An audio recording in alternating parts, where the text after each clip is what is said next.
Welcome to novelsaudio.com. We hope you have a relaxing and enjoyable time.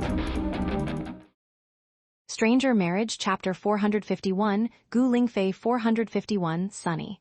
Serenity and Zachary quickly stepped forward.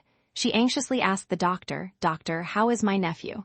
The soft tissue on the child's face was injured and one side of his thigh was bruised. Was he kicked? There are footprints on his clothes. Other than that, there's no other injury. He's unconscious because of the shock.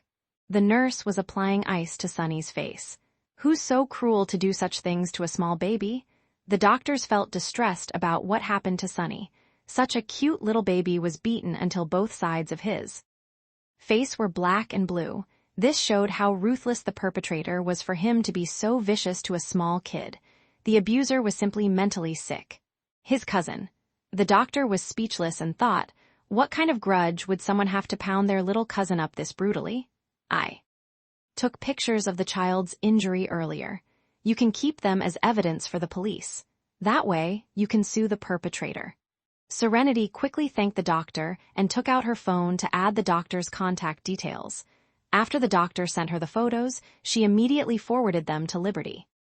The child's injuries aren't that serious, but he's seriously traumatized, so you should spend more time with him. He's still young, so he'll slowly forget about this trauma as long as someone's there for him. Serenity nodded repeatedly, "Thank you, doctor." Zachary thanked the doctor again. "You're welcome." After the doctor left, the couple followed the nurses into a ward. Sunny was carried to a bed, and one of the nurses said, "He'll wake up soon, and when he does, try to comfort him because he fainted from shock.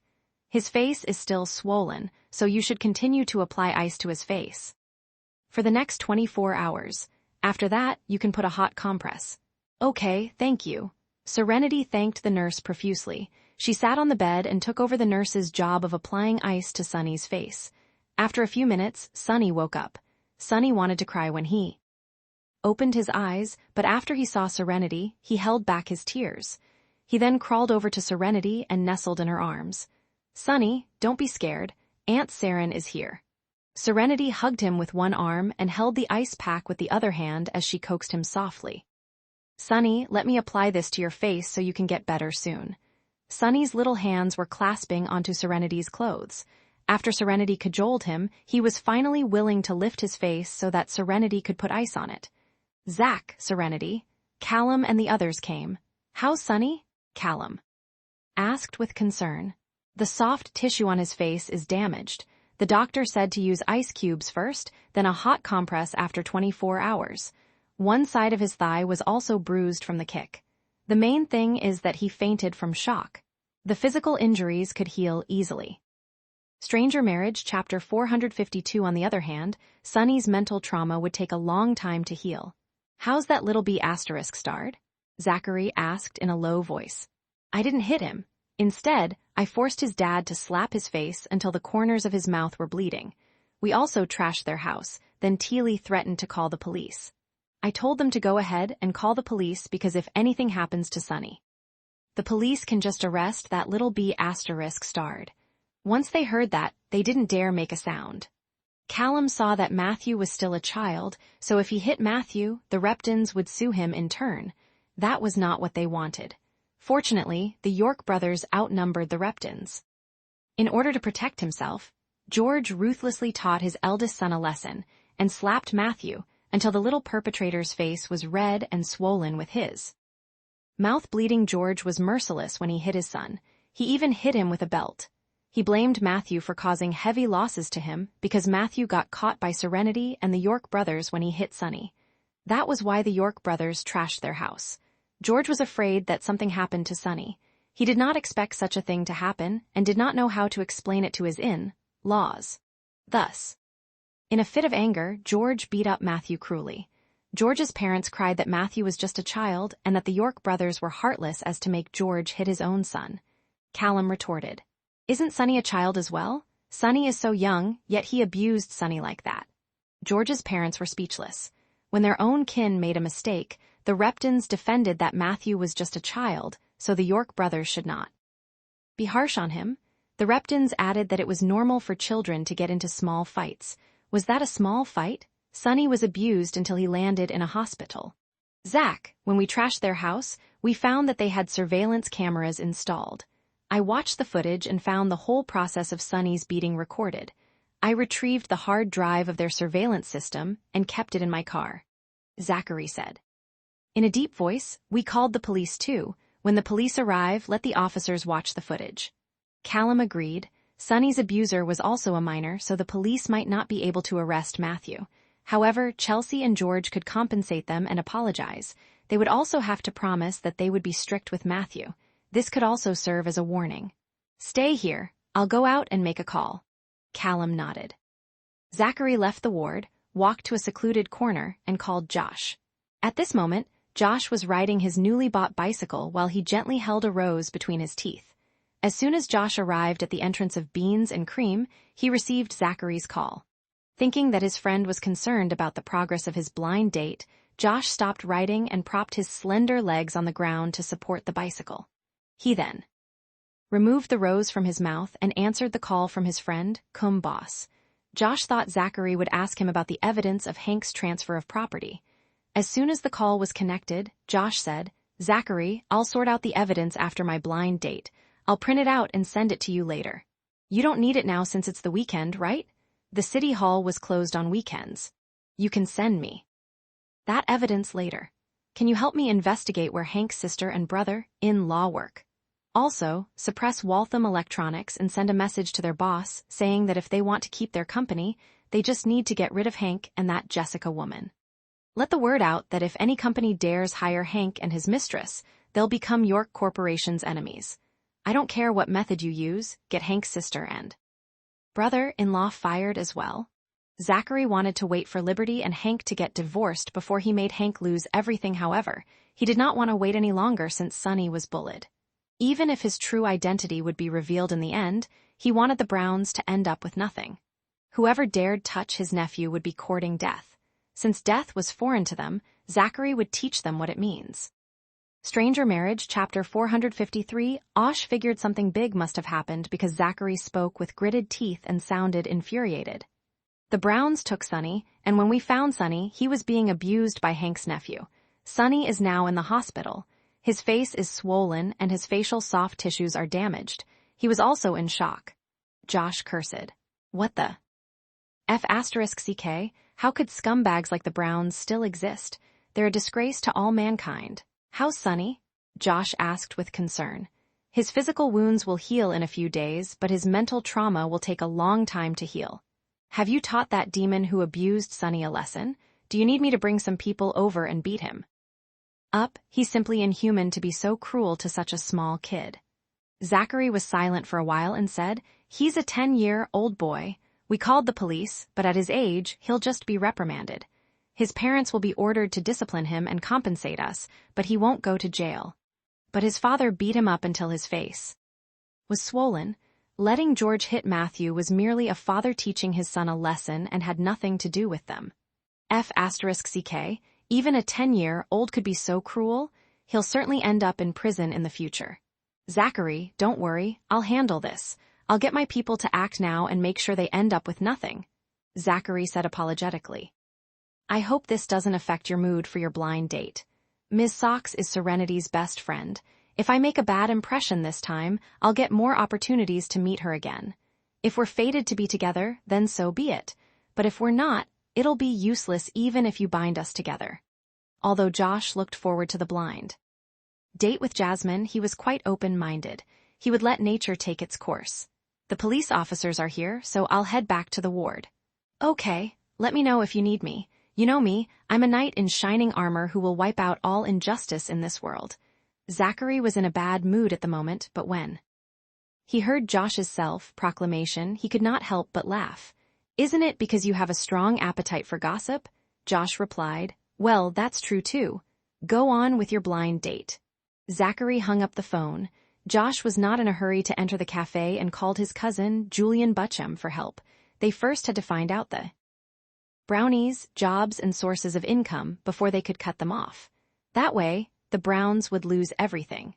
Suppressing Waltham Electronics was York Corporation's internal strategy, so Josh did not tell his cousin about it. Julian Bucham had long been accustomed to Josh asking him for help from time to time. That was one way Julian could pry into Zachary's private affairs. It was quite a good trade, off since only a few knew of Zachary York's private affairs. After asking Julian for help, Josh informed his subordinates to start suppressing Waltham Electronics. Josh entered the cafe with the rose in his mouth once he finished making arrangements. Jasmine arrived earlier than Josh and was sitting at a table by the window. Thus, she saw Josh. On the phone just now, this also meant she saw him biting the rose while riding his bike. Jasmine thought, is he a dog? Why is he holding things with his mouth? When Josh came in, Jasmine stood up and waved to him. Josh saw Jasmine beckoning to him and thought, damn it, I'm actually late. He hurriedly walked over with the rose. Stranger Marriage, Chapter 454. Jasmine did not put on makeup or dress up for the date. She looked the same as usual. Actually, she usually had light makeup on, but at that moment she was barefaced. Miss Socks, I'm sorry to keep you waiting. Jasmine smiled. I didn't wait long, Mr. Bucham. Please take a seat. Josh sat down opposite Jasmine and handed the rose to her, but Jasmine did not take it from him. Mr. Bucham, this flower came from your mouth? She did not need to say more. Josh took the hint and replied, next time, I'll buy a bouquet for you and hold it with my hands. I won't bite it again. Is your mouth so big that you can bite a bouquet of flowers? Josh replied, no. He threw the rose that he had bitten into the trash can under the table. Seeing that Jasmine had already ordered her coffee, Josh beckoned to the waitress and asked for a cup of coffee. The waitress brought him his coffee and lingered. Josh smiled and said to the waitress, I'm on a blind date. The waitress blushed and wanted to say something, but she remembered what her boss told her and said shyly, I didn't mean anything. She just wanted to confirm whether this man was Josh Bucham. The waitress quickly walked away. Josh touched his face. It's quite a burden that my parents gave me such a good face. Jasmine laughed. You're indeed very good, looking, probably one of the best-looking men I've ever seen. Who else is better looking than me? Your colleague Zachary. Josh suddenly said bitterly, don't compare me with him. That'll just lower my self-esteem. Miss Socks, you don't have feelings for him, right? Jasmine almost spat out a mouthful of coffee. She coughed a few times and hurriedly said, Mr. Bucham, I don't have any feelings for your colleague. He's my best friend's husband, so he's off limits. Besides, your colleague's stony face isn't my type. She was not as patient as Serenity to be able to get along with Zachary. Besides, even Serenity said that Zachary was too cold at times. Miss Socks, I was just asking mainly because my colleague looks like a Greek god. So many girls swoon over him. If he wasn't cold, he would have so many admirers clinging to him like bubblegum. Jasmine did not ask much about Zachary. It was normal for such a handsome man like Zachary to have women adoring him. Jasmine could tell that Zachary was warming up to Serenity and treating Serenity better. Thus, she was not at all worried that another woman would snatch Zachary away from Serenity. Mr. Bucham, have you ever been in a relationship? No, I'm as pure as a blank sheet of paper. Josh was telling the truth. He had never been in a formal relationship and only had a crush on a girl in his class when he was young. That was more than a decade ago, so it was not worth mentioning. He did not even remember what the girl looked like now. I heard from your colleague that you're very busy at work. Yeah, I've been so busy with work that I don't have time to meet young women like you, Miss Socks, but I still have many admirers. Stranger Marriage, Chapter 455. Jasmine smiled and said, if you don't have any admirers, I'll think there's something wrong with you. Josh said, I'm absolutely healthy in every way. Mr. Bucham, you look healthy on the surface. Josh opened his mouth but did not know how to answer her. He could not possibly say that she could give him a go to see if he was healthy, right? It was inappropriate to flirt with someone like this on a blind date, so Josh decided to shut his mouth. Josh, who had always been articulate, was suddenly speechless when he was with Jasmine. He thought, this lady who made her name by passing out at a banquet is really something. Grandma May, Mrs. Lane, and Liberty rushed to the hospital as soon as they heard what happened. The police finished taking down the statements and left. Chelsea, George, and Matthew were summoned to the police station. That was when Chelsea found out that her eldest son had caused such big trouble. Chelsea did not dare to tell her brother but told her parents secretly. However, When Mrs. Brown heard that her eldest grandson had beaten up her youngest grandson, who was later admitted to the hospital, she cried and scolded Chelsea. That was how Hank found out. After Liberty rushed to the hospital, Hank hurried to the hospital with his parents as well. As for Chelsea, she did not dare go to the hospital with them for fear of being beaten to death by the Hunt sisters. Chelsea was already beaten by Liberty earlier. Besides, Chelsea and her husband had to report to the police station with their eldest son. Sonny. Liberty stumbled into the ward when she saw her son in her sister's errands. She rushed forward. Sonny, she hugged her son. Seeing the bruises on her son's face, Liberty reached out and touched him gently with shaking hands. Her tears streamed down her cheeks nonstop. Mommy. Sonny recognized his mother and cried in a hoarse voice. He then hugged Liberty's neck tightly and cried. Matthew hit me, Mommy. Matthew hit me, Sonny. Mommy, I want to go home. I don't want to stay at Aunt Chelsea's house. Matthew and Lucas will hit me. Sonny began to cry to be brought home. Liberty coaxed him while crying, Mommy will bring Sonny home. Mommy came here to bring you home. You don't need to go to Aunt Chelsea's house again. If they dare hit you again, Mommy will fight them. Sonny's condition improved significantly with the comfort of his mother and Aunt Serenity. He was no longer crying, but he refused to part with his mother even for a moment because he was afraid that Uncle George would take him to Aunt Chelsea's house again. Then, Lucas and Matthew would beat him up. The little boy was terrified. What did the doctor say? After soothing her son, Liberty wiped away her tears and asked her sister with a choked-up voice. Fortunately, Liberty had a younger sister who had nice in-laws. Otherwise, Liberty would not know what to do. There are wounds on his face and one side of his thigh. We need to put ice on his face to reduce the swelling. The bruise on his thigh will get better in a few days after applying the medicated ointment daily. What's more critical is his mental trauma. Matthew is a devil, Sonny is his cousin, yet he beat Sonny up so viciously. Stranger Marriage, Chapter 456. Liberty said, How could Matthew be a good kid if he has a mother like Chelsea? Serenity said coldly, Liberty, we've reported this to the police. Although we can't make Matthew go to jail, we can ask Chelsea and her husband to compensate us. No matter who tries to intercede or apologize, don't accept it and insist on getting the compensation. Liberty said fiercely, How else can we make them pay in addition to the compensation? He beat up my son. Saren, did you break his hands when you saw him? Callum and the rest forced George to teach his son a lesson. George beat Matthew to a pulp and slapped him with a belt. Callum said that Matthew was covered in wounds and looked quite wretched after the beating. They also trashed the Reptons' house. Liberty said furiously, I really want to kill that monster. Serenity thought the same. However, they had to be rational. They did not touch Matthew but only let George teach Matthew a lesson as a father. After going through so much, Serenity understood Zachary's way of doing things. No matter how angry he was, Zachary would not break the law. After thinking about it, Serenity thought that Zachary's way of dealing with things was completely reasonable. At least, he would not risk himself just to get his revenge. This time, they were truly indebted to Zachary and the York brothers. Serenity thought she could spend the rest of her life with a man like Zachary. She would have a good talk with Zachary once Liberty's affairs were settled. They needed to talk about their future. Sonny. Hank brought his parents to the hospital. They asked the doctors and nurses to find out which ward Sonny was in. With one glance from Zachary, his brothers formed a human wall.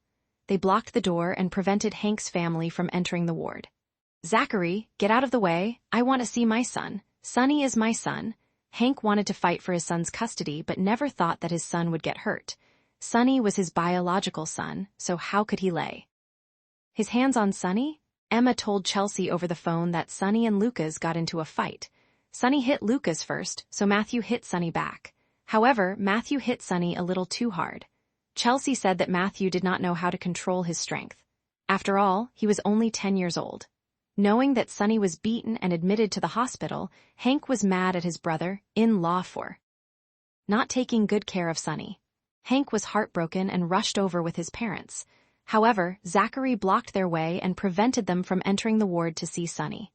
Sonny, get out of my way. I want to see my grandson, my poor grandson, Mrs. Brown wailed as she tried to push the York brothers away. Her wails made it seem like she was devastated, but there were no tears in her Eyes, the person who hit Sonny was the grandson she had raised. Mrs. Brown could not decide whether she should side with Matthew or Sonny, so she thought she should see how badly Sonny was injured first. Zachary said coldly, "Sonny is your biological son. If you really feel sorry for your son, you shouldn't have done what you did today. Don't you know your family's character by now?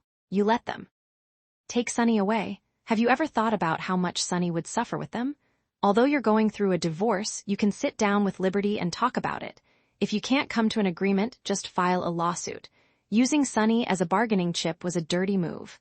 Hank came to realize how wrong he was.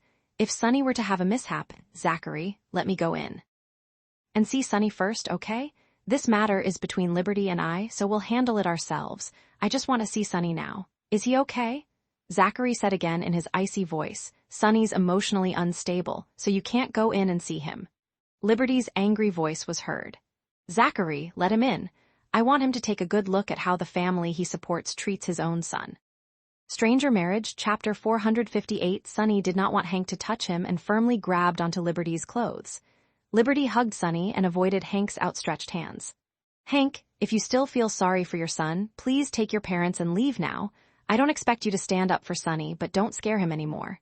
He's frightened enough." Liberty choked up again. Hank looked at his son. Mrs. Brown wanted to say something but was held down by her husband. She looked at her husband and saw that his face was gloomy, so she shut her mouth. After a long time, Hank said, "We'll go back then. Liberty, take good care of Sonny. I promise that I won't take Sonny away again before his custody is decided." Even if Hank took Sonny, he had no time to take care of his son. He could not rest assured even if he handed Sonny over to his parents either, not unless his parents moved in with him. However, Jessica said she did not wish to live with her in-laws in the future. Although Hank and Liberty did not agree on the divorce terms, they could continue to negotiate while Liberty filed for divorce. Hank wanted to divorce Liberty as soon as possible and did not want to drag it out further. Hank left with his parents. After leaving the hospital, Mrs. Brown said, "Hank, are you giving up on Sonny so easily?" "Mom, Sonny is emotionally unstable and frightened now. He was raised by Liberty and Serenity, so he's closer to them. Let's leave him in their care for the time being. It'll be good for his recovery. This doesn't mean that I'll give up on Sonny's custody." Hank fastened his seatbelt. "Mom, after my divorce, you and Dad should move back into your house. Then you guys can take care of Sonny. I'll give you a few $1,000s extra as your monthly living expenses. Matthew went overboard this time, and I don't want Sonny to live in Chelsea's house." Mr. Brown said, "Hank, send me and your mother to your sister's house now. We'll pack our things and move back to our own house. We won't help your sister babysit her children again. Your mother and I were so nice to Matthew, but they were so cruel to Sonny. Don't you feel bad for Sonny as his father?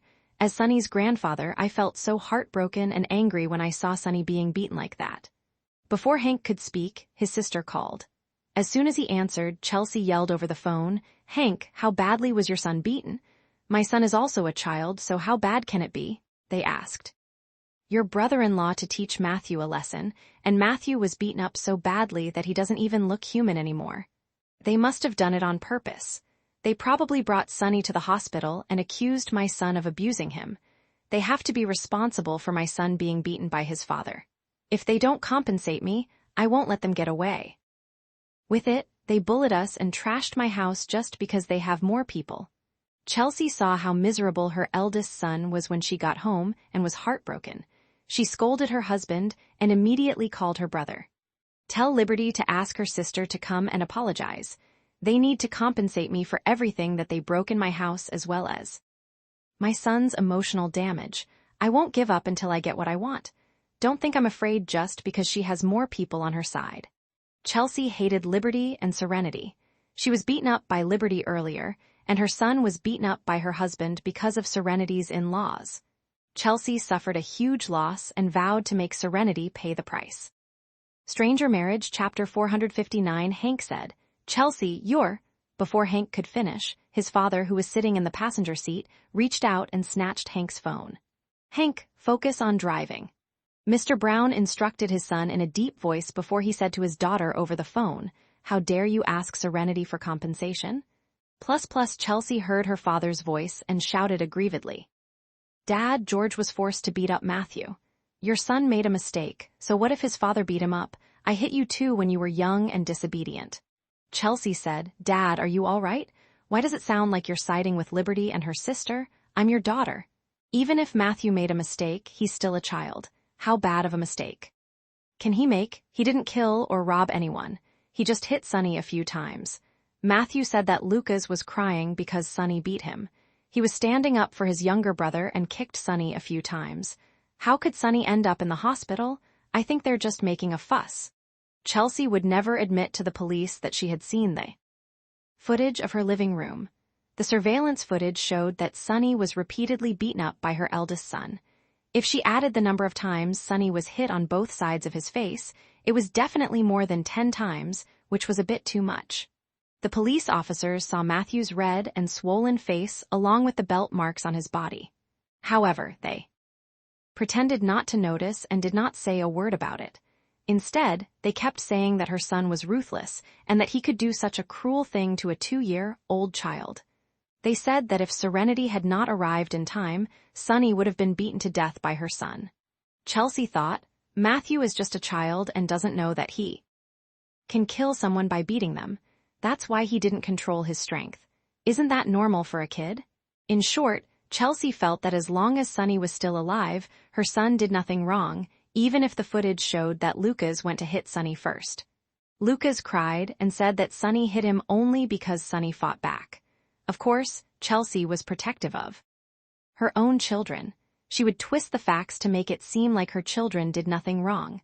What did it have to do with her if someone else's child lived or died? That was Chelsea's mentality. The police officers reprimanded Matthew and ordered Chelsea and George to bring Matthew to apologize. If Liberty asked for compensation, they would also have to compensate her. When Chelsea was at the police station, she was rendered speechless but was unreconciled. After leaving the police station, Chelsea scolded her husband for being useless. He should have deleted the surveillance footage at home so there was no evidence. When the police saw the footage, they turned out to be the ones at fault even though they suffered a big loss. Their house was trashed, but the police officers did not care. Sonny never provoked Lucas. Lucas was the one who liked to provoke Sonny. Whenever Lucas was at your brother's house, Lucas would steal Sonny's toys and food. Chelsea pouted and said, Lucas is the youngest in my family, so it's inevitable that he's a little spoiled and domineering. Dad, what does this have to do with me asking Serenity for compensation? Her in-laws trashed my house. I made a rough estimate of the damages, which cost around tens of thousands of dollars. Mr. Brown said coldly, they did a good job. If I were there, I wouldn't just trash your house. I'll also beat Matthew up. Your mother and I have taken such good care of him since he was born, but he wanted to kill my grandson. Stranger Marriage, Chapter 460. Mr. Brown added, so what if they trashed your house? I want to thank Serenity for venting anger on my behalf as well. Chelsea, if you dare ask Serenity for compensation, your mother and I will cut all ties with you. Also, I've kept a tab of all the expenses your mother and I have spent on your family, so you have to pay me back. Since your younger brother had a job, he gave us monthly living expenses that we spent on your household. But look what he got in return.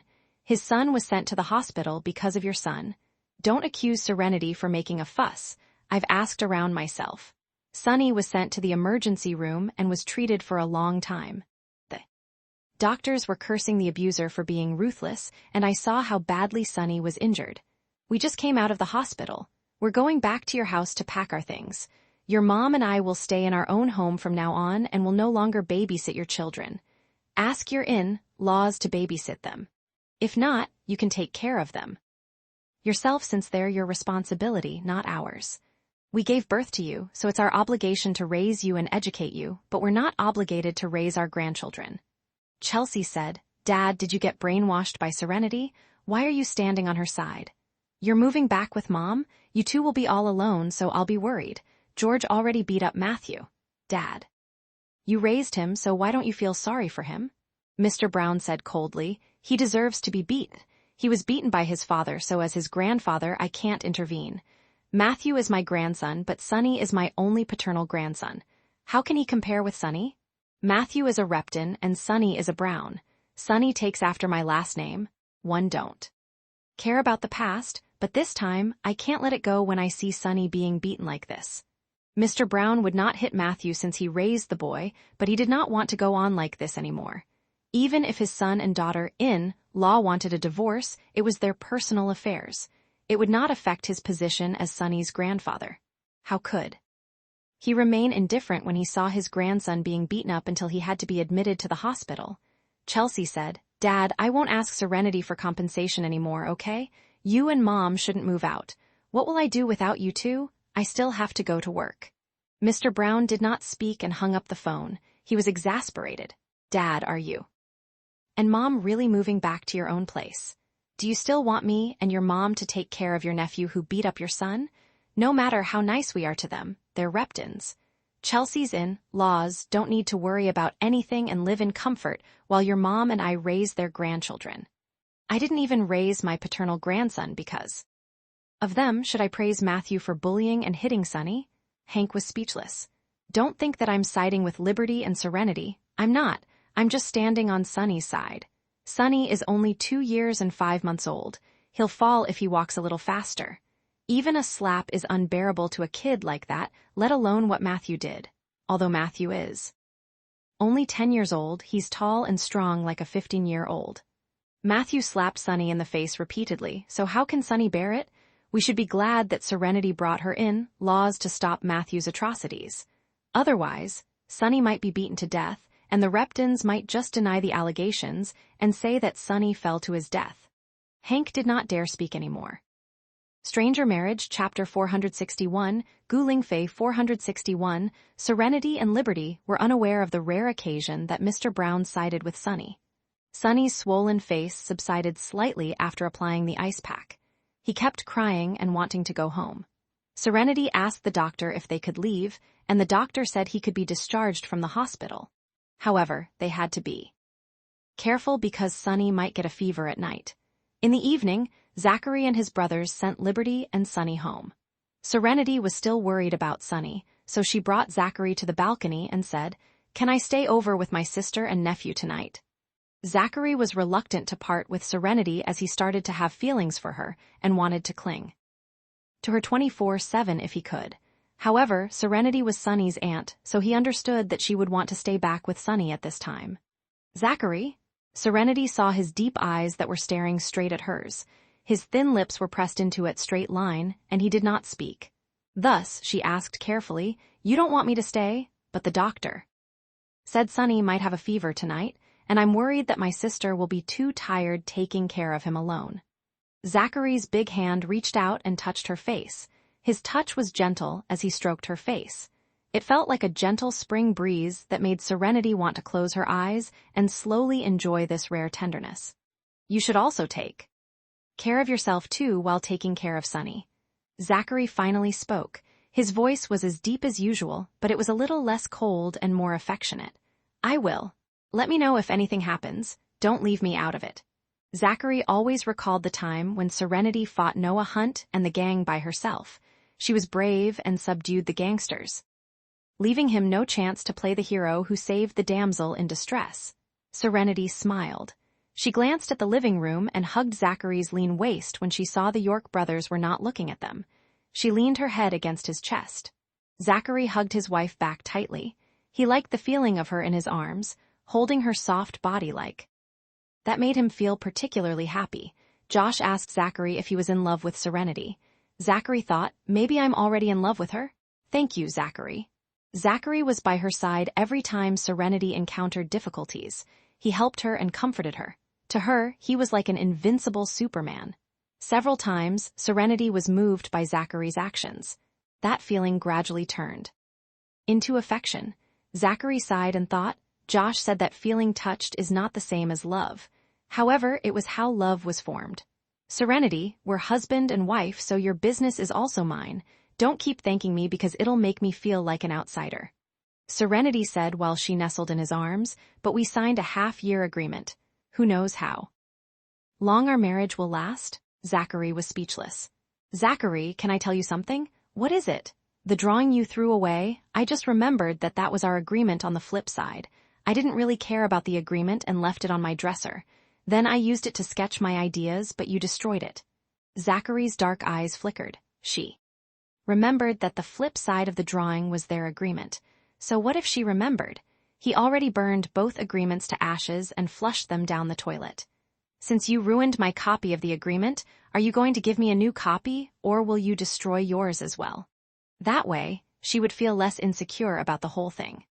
Stranger Marriage, Chapter 462, Zachary gently let go of Serenity, bowed his head, and looked at her. Serenity gulped. Every time she looked at him, she could not overlook his attractiveness and always wanted to take advantage of him. If he had always been so gentle, she would have jumped him in less than a week. If she was more courageous, she could even try different moves every day.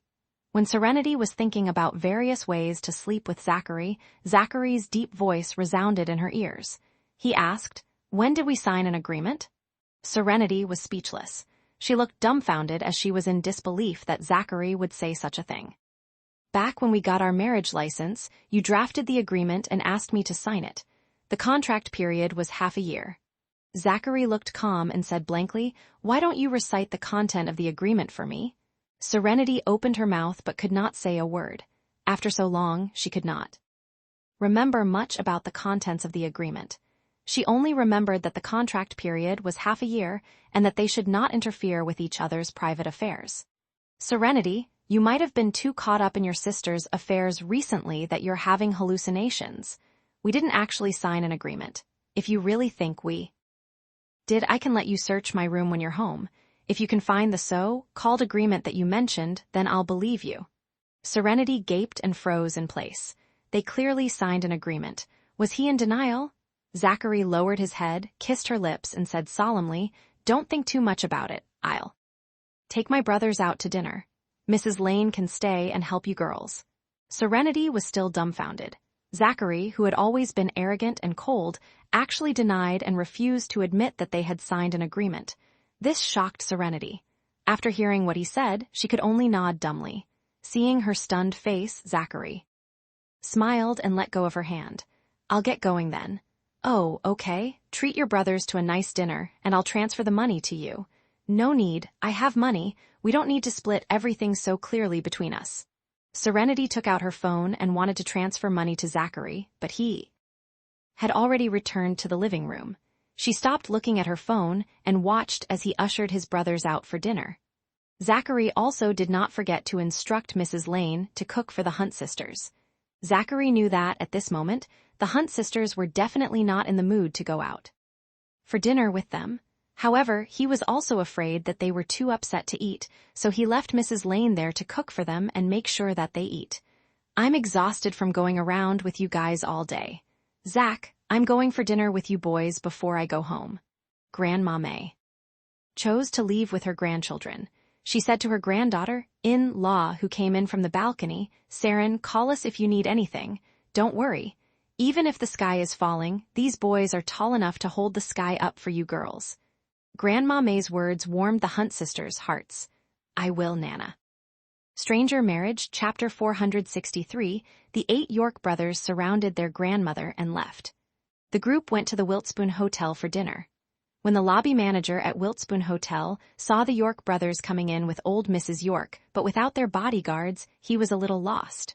Should he greet them respectfully? However, Mr. Callum said that as long as Mr. Zachary did not bring his bodyguard, he should treat them as regular hotel guests and pretend not to know them. While the lobby manager was deliberating on what to do, Zachary and his family had already entered the hotel and walked past the manager. All 8 of them York brothers were extraordinary. When they walked into the hotel together, they instantly attracted the attention of countless people. The passers-by heard the brothers talking to the old lady softly and heard them address her as their grandmother. They gave the old lady envious looks. This old lady was so blessed to have 8 extraordinarily handsome grandsons. Their eyes were green with envy. If Grandma May knew what they were thinking, she would say, "Do envy me? I have too many grandsons to worry about. Their marriage alone is enough to give me a headache." After the meal, Zachary said, "Callum, take Nana back to the main residence. I'll visit the Bucham's residence." Josh had the evidence of Hank's transfer of property, and Julian Bucham was at home tonight. Zachary told Josh that he would go over and get it himself. I'm not going back to the main residence. Grandma May refused. Serenity isn't going home tonight, Nana, so you don't have any good show to watch. You'll get bored if you stay in Brinfield. You can come back tomorrow if you want. Grandma May glared at Zachary. I won't be bored. I'm not watching anyone's show either. I just miss my granddaughter-in-law and want to live with her. Anyway, I'm not staying with you, so you can't control me. Zachary could not help but laugh. That's my house. But are you in charge? Zachary choked. At home, Zachary let Serenity call the shots. You don't have the right to speak if you don't call the shots, so shut up. Zachary was speechless as he thought, is she even my grandma? Deep breaths. Grandma May got up and instructed her grandchildren. Tomorrow, we're going to that house again to ask for compensation, so you boys will have to get together again. We can't let them get away with beating up Sonny without paying the price. Callum represented the rest and said, Nana, since we've taken this into our own hands, we'll definitely see to it that it's settled. Don't worry. Find out the details of that family and cut off their sources of income. We'll see how arrogant they'll be then. Zachary answered, Nana, I'm already on it. Grandma May finally praised Zachary. What a rare occasion. Good job, if you had such a quick reaction when you're with Serenity. I guarantee that I'll become a great grandmother by next year. Zachary rolled his eyes. His grandmother liked to praise him and insult him at the same time. In the end, Grandma May got into Callum's car and went back to the main residence. As soon as she got back, Rowan complained that they left him out. Grandma May laughed and said cheerfully, You can come with me tomorrow as an extra head count. Rowan thought, I'm only filling in for the head count tomorrow and missed the most exciting part today. Meanwhile, Zachary took his exclusive car along with his bodyguards and went to the Butchams' residence. He did not go to Josh's house, but went to Julian's place instead. Stranger Marriage, Chapter 464. Josh was talking to Julian. Although they were second cousins, it did not prevent them from being close-knit brothers. A bodyguard in a black uniform entered the room while walking in front of the two men and said respectfully, Mr. Julian, Mr. Josh, Mr. Zachary York is here. Let him in. The bodyguard responded respectfully and turned to leave. Josh pointed to the yellow envelope on the table. Zachary's here to collect that. He came in person because he wants to meet me. Julian instructed the butler to make tea and serve some fruit to the guest. Julian often used his family's influence to help Josh. In fact, it was to help Zachary. Zachary knew that very well, so he came in person to thank Julian. Zachary wanted to come and see you long ago, but you've been busy and you're always away from home, so he hasn't had the chance. Since he's your friend, he's also my friend. Friends help each other, so he doesn't have to stand on ceremony. I'm glad that you've proven your value in York Corporation. Julian patted Josh on the shoulder. Work hard, but don't just focus on work. You should start thinking about marriage. Your mother keeps talking about how you still don't have a girlfriend at your age. Julian, you're older than I am, but you don't have a girlfriend either, so why should I worry? Julian said, Never mind, forget I said anything. The bodyguard from earlier invited Zachary in. Zachary's security detail helped to carry the gifts that Zachary brought and silently retreated to the entrance. Zachary! Josh stood up and walked toward him. Julian got up too, but he let Zachary approach him. Josh introduced them, and the two men stretched out their right hands. Julian, nice to finally meet you. Zachary, I've heard a lot about you. Now that I've met you in person, I believe that you're just as legendary as they say. The two men shook hands, and Julian asked Zachary to have a seat. Mr. York, you don't have to come bearing so many gifts. 11, don't worry about it. Zachary often asked Josh to help him investigate things, which utilized the Butchams' network of information. The Butchams' intelligence is controlled by Julian, and Josh helping Zachary was equivalent to Julian helping Zachary. Julian was usually elusive, so Zachary never had a chance to meet him. It was a rare occasion that Julian was at home tonight, so Zachary hurried over. After exchanging some pleasantries, Josh picked up the yellow envelope and handed it to Zachary. This is the evidence you wanted. If we didn't dig into it, we wouldn't have known how shocking it is. Your scumbag brother-in-law has more than $1 million in his savings. His appetite is also getting bigger, so he earns more side income. I think it'll be exciting to hand this evidence to his boss. In fact, there was no need to suppress Waltham Electronics, as long as they handed this evidence of Hank accepting bribes and commissions to Waltham Electronics. boss, Hank's managerial career would be over. However, Waltham Electronics and a subsidiary of York Corporation were competitors, and Zachary wanted to take the opportunity to suppress them.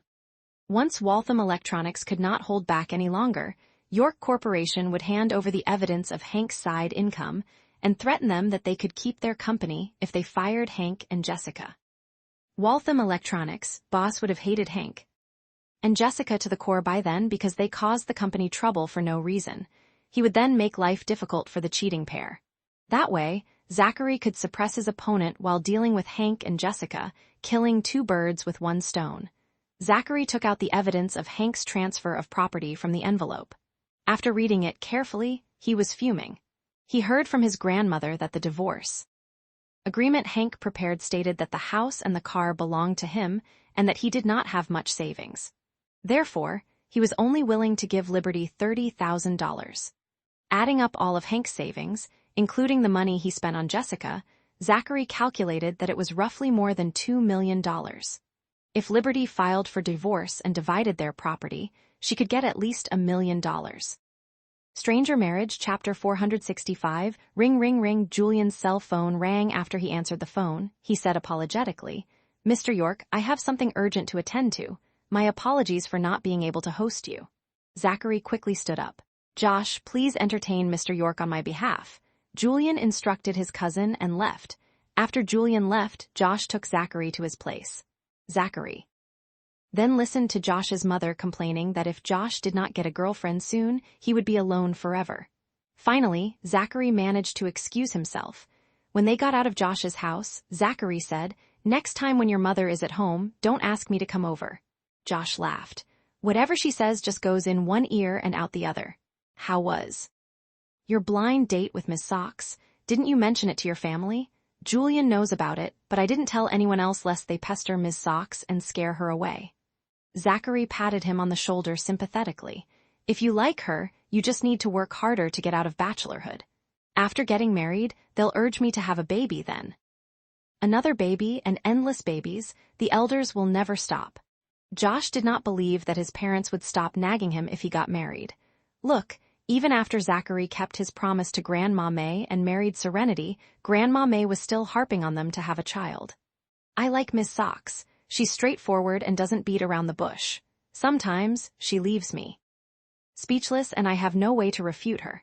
Those were not problems to him because Josh fancied girls like Jasmine. Then you should take the initiative to pursue her. Zachary was rather pleased that Josh liked Jasmine. At least he did not play Cupid in vain. Josh smiled and said nothing. He then watched as Zachary left his house with a group of bodyguards. Early next morning, Zachary arrived at Bright Boulevard. He called Serenity in advance, and Serenity was waiting for him at the entrance of the neighborhood. After seeing his car, Serenity walked toward him with a smile. Zachary got out of the car and seemed to remember something. He turned around and took a bouquet of flowers out of the car. "Seren," he addressed Serenity differently. Seeing that he was holding a bouquet, Serenity was reminded of how awkward he was the first time he gave her flowers. At that time, she was so anxious. He later gave her the bouquet and said that it did not mean anything.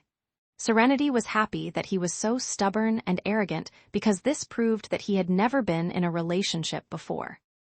Zachary was an intelligent man who had a low EQ and was a late bloomer in the romance scene. Serenity liked that Zachary developed feelings for her. She had to train him to be a good husband. I think this bouquet of flowers." Zachary was still not used to giving his wife flowers. He was desperately searching for a good excuse, but his mind turned out blank. He could not think of any excuses. He just knew that he had to hand over the bouquet to her. Serenity took the bouquet, lowered her head, and smelled the fragrance of the flowers. She quickly raised her head and said with a smile, "This bouquet is beautiful and smells great. I love it." She was in a good mood when she received a gift from her husband so early in the morning. Zachary struck while the iron was hot and quickly said, "If you like it, I'll send one to you every day." Serenity was touched by his sweet talk. "There's no need to give me a bouquet every day. We don't have a vase to put these flowers at home. I'll buy you a vase." Stranger Marriage, Chapter 466. Serenity was elated that he had the thoughtfulness to do so, but she still rejected the idea. Just as Zachary was about to anxiously say something, with one arm hugging the flowers, she hooked her other arm around his neck. She pulled his head lower, leaned in closer, and said softly, "Don't put too many flowers at home, or else the owner will be easily charmed." After she said that, she even patted Zachary's chest. She was telling him not to be easily charmed by others. Zachary was at a loss for words. Was there such a saying? He would have to ask Josh about this another day. Serenity got into his car. Zachary returned to his car, and as he started it, he asked, "How's Sonny?" "The swelling hasn't gone away completely. Last night he had a fever and cried the whole night. This morning his fever finally went down, but he was so tired from crying he only fell asleep in my sister's arms then." Serenity's good mood deflated again once Sonny was mentioned. "Zachary," Serenity looked at him with her head tilted and said, "If, and I'm saying if, in the future we also have children, no matter what happens or how our relationship has changed, don't hurt the children, okay?" Zachary immediately stepped on the brake. He too turned to look at Serenity. The pair of husband and wife looked each other in the eyes, and both could see the seriousness in each other's gazes. He had never said to her that he loved her, but his feelings toward her had seeped into his every action. She had never said to him either that she had fallen for him, but she had gradually relied on him. Both of them knew that their worlds were starting to integrate with each other, little by little. Zachary reached out his hand and lightly caressed Serenity's face. He leaned his body over and his handsome face got closer. When Serenity closed her eyes, light kisses landed on her forehead, her face, and her lips. "Serenity, if you treat me sincerely, I will definitely love you back tenfold. I have very little room in my heart. If I let you in, there's only room for you and none for anyone else. Our relationship will never change. If we have children, then that's just a continuation of our lives. I'd rather get hurt myself than ever touch a hair on our children's heads." Serenity opened her eyes and looked straight into his deep gaze. His eyes were as dark and deep as an abyss, but yet held a sort of magnetism that attracted her. She could not help but want to jump into those deep pools and sink into its depths with him. "Zachary, yeah, I think I've fallen for you." Zachary chuckled and pecked her lips once more. "I'm a ship that's heading toward the shore of happiness. If you're willing, I'll welcome you aboard to sail with me." Pausing for a moment, he then said, "But it'd be best if you thought about it and figured out if what you feel for me is love or gratitude. Don't confuse the two." Serenity was silent for a moment before she replied, "You're right, I should think about it properly. Was what she felt for him love or gratitude? If there really is only gratitude for you and not love, what then?" Zachary was struck speechless, seeing the way he could not respond to that. She laughed and pushed him away. "You should drive. Don't stop here and block others' way." Zachary sat straight and returned to his usual serious look, as if he was not the very person who had said those touching words earlier. He started the car again. Serenity had a feeling that this incident with Sonny and having had the conversation earlier had pulled the distance between their hearts closer. Inside the car, the couple did not speak and only the music was heard playing. As they were making their way to the lobby of Liberty's place, Zachary suddenly said, "Divorce really causes a lot of harm to the kids." Serenity replied, "But there truly isn't a need to maintain some marriages. If those sorts of marriages don't end, it'll still cause harm to the kids." Zachary remained silent. Stranger Marriage, Chapter 467. After Zachary parked the car, he remembered the evidence of Hank's asset transfers and called out to Serenity, who was about to get out of the car. "I asked a friend to help look into Hank's asset transfers. My friend was very helpful and sent me the evidence last night. I put it in the backseat. It's in that yellow folder. Your friend truly was very helpful. He managed to gather the evidence so quickly." Serenity was not only grateful to that friend of his. She was curious about him and really wanted to meet him. She thought it would take a long time to gather the evidence, since Hank had not just started doing this recently. Yet, Zachary's friend managed to gather all the evidence in just a day's time. "Zachary, it's such a waste if that friend of yours doesn't open his own detective agency." After Serenity got out of the car, she opened the door to the backseat and picked up the yellow folder that had been placed there. "He has a relative that specializes in information gathering. His family has a large network, so they're highly efficient. The Bucham family's intelligence network spanned far and wide, and Wiltspoon was their home base, so their intelligence network in Wiltspoon was deeply rooted. It could be said that as long as the Butchams wanted to know about it, there was nothing they would not be able to find out. However, their services had an exorbitant price tag which ordinary people could not afford. I always thought people like that only existed in novels. I didn't think there'd be such an amazing family in real life. After Serenity picked the yellow folder up, she put the bouquet of flowers Zachary gave her back into the car. Zachary looked at her. Serenity explained, "My sister's in a bad mood right now. Let's not show off our affection for each other in front of her." She leaned forward, kissed him, and said as she smiled, "It's fine as long as I know you gave me flowers." There would be many chances to show off their love in the future, so there was no need to rush it now. Zachary was relieved. "The two of you really do have a great bond. We only had each other to rely on for more than a decade, and my sister did a lot to raise me. She was only 5 years older than me, and when we suddenly lost our parents, she was not only a sister but a mother to me too. In my heart, she's the most important person in my life." She and Zachary walked into the building together. "You and your cousins share a really good bond too. They respect you a lot as the eldest, and they're very respectful of me even though we've only met a few times before." Zachary smiled. "Since we were young, our parents taught us to be respectful to each other, and that having a harmonious family would lead to success in any undertaking. They said that no matter how powerful a person is, they need the support and help of friends and family to survive in this world. Nothing of significance was ever achieved by an individual acting alone. When he was just a kid, he had been internally recognized as the successor of the family. When he came of age, he took charge of the huge York corporation. He stood at the center while his cousins revolved around him, helping and supporting each other the whole time. Despite all that, the biggest share of the burden lay on his shoulders. How could his cousins not respect him when he bore the heaviest share of the burden on his shoulders alone? Moreover, if someone helped him do it, they would be respected in return. The couple went upstairs together. When they entered Liberty's home, they saw Mrs. Lane falling asleep as she sat on the sofa. Mrs. Lane woke up when she heard the door open and saw that Serenity and her husband had returned. She hurriedly stood up with a smile. "Mr. York, Miss Hunt, breakfast is ready. Mrs. Lane, make sure you catch up on sleep later. These few days have been hard on you." Mrs. Lane hummed in agreement. Last night the three adults had not slept well because of Sunny's fever and continuous crying. Serenity walked into the room to check on her sister and nephew. Seeing them finally be able to sleep soundly, she was relieved. She leaned down, lightly touched Sunny's still, pale face and brushed a kiss on his small face. She said softly, "Sunny, I'll definitely help you get justice." Serenity then tiptoed out of her sister's room. Stranger Marriage, Chapter 468, Mrs. Lane, "It wasn't easy for Sunny and my sister to fall asleep, so don't wake them up yet. Just keep some porridge warm on the stove for them to eat when they wake up." Mrs. Lane nodded. All right. The three ate breakfast together. Serenity made herself a cup of instant coffee to wake herself once Mrs. Lane finished eating. She left the little dining area. Zachary took advantage of this to reach out and hold Serenity's hand. "Seren," Zachary said warmly, "you should stay home and rest. I'll go alone." Serenity held her hand back and reassured him, "I'm fine.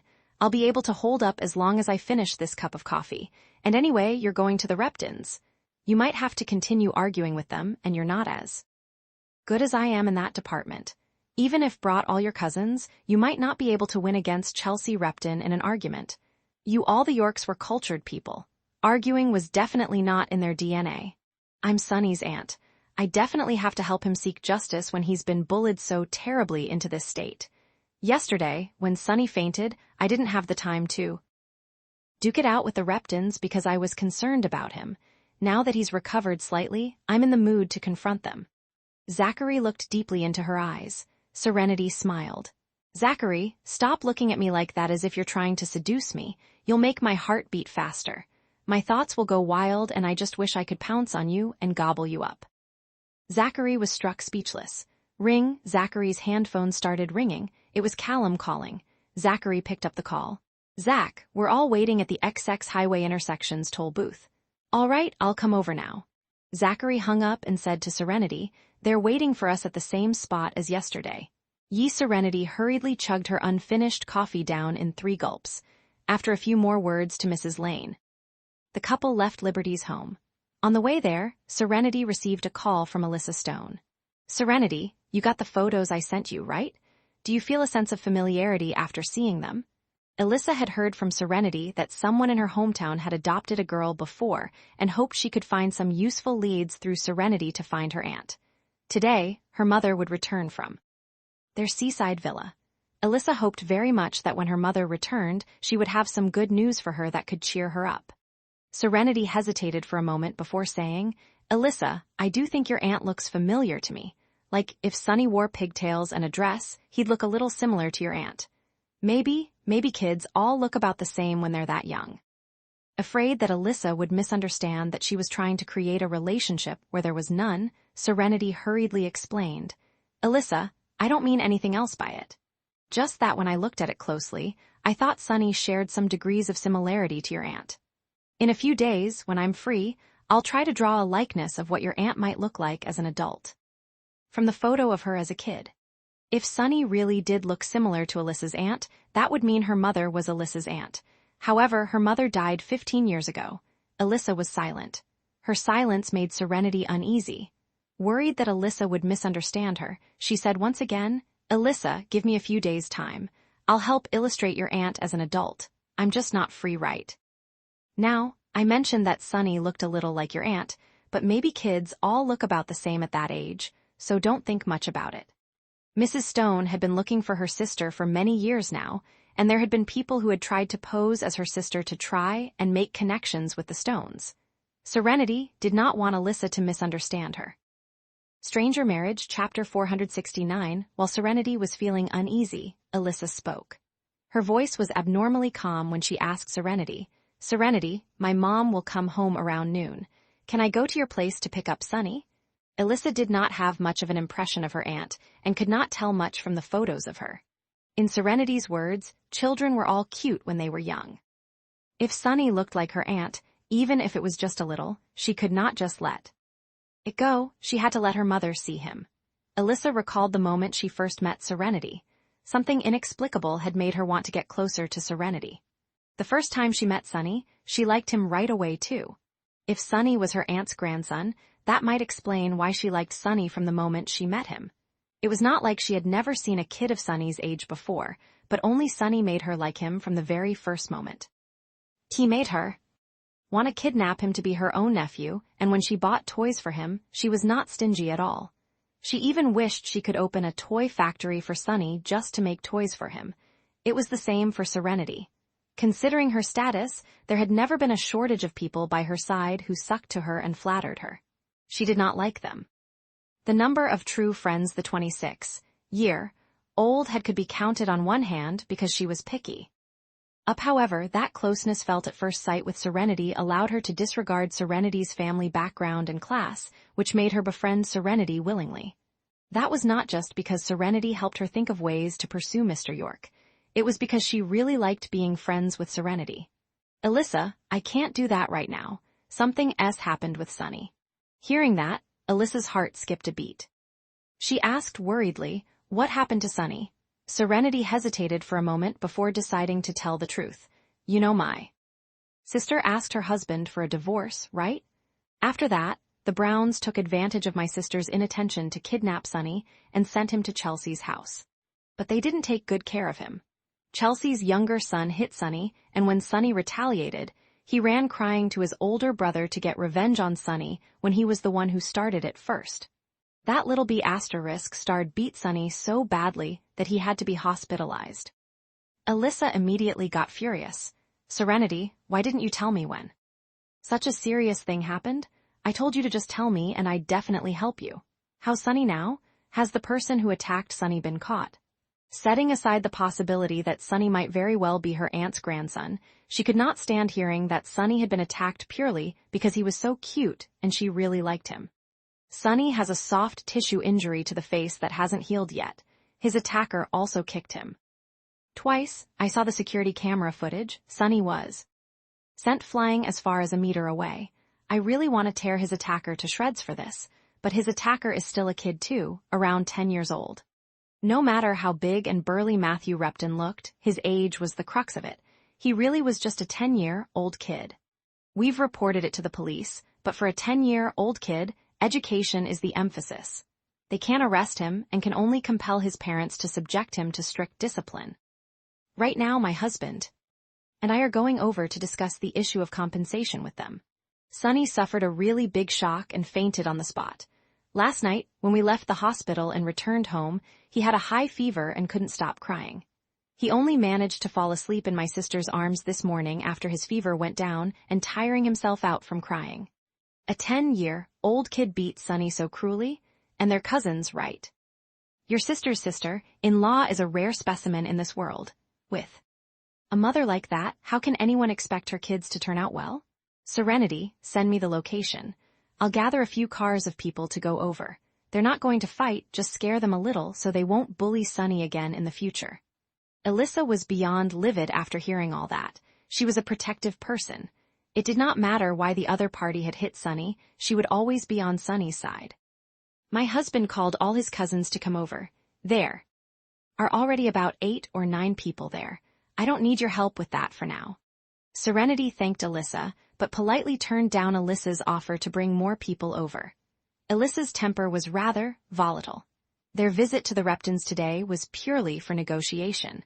If they brought Alyssa with them, Serenity was afraid she would not be able to contain her temper and would blow up on the Reptons.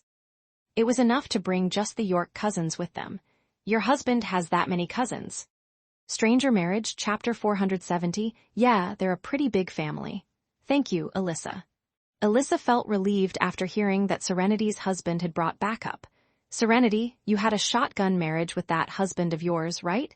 It seems like he's not that bad. At least he's willing to help out when you run into trouble. Unlike Liberty's husband. So what if they had known each other for 12 years?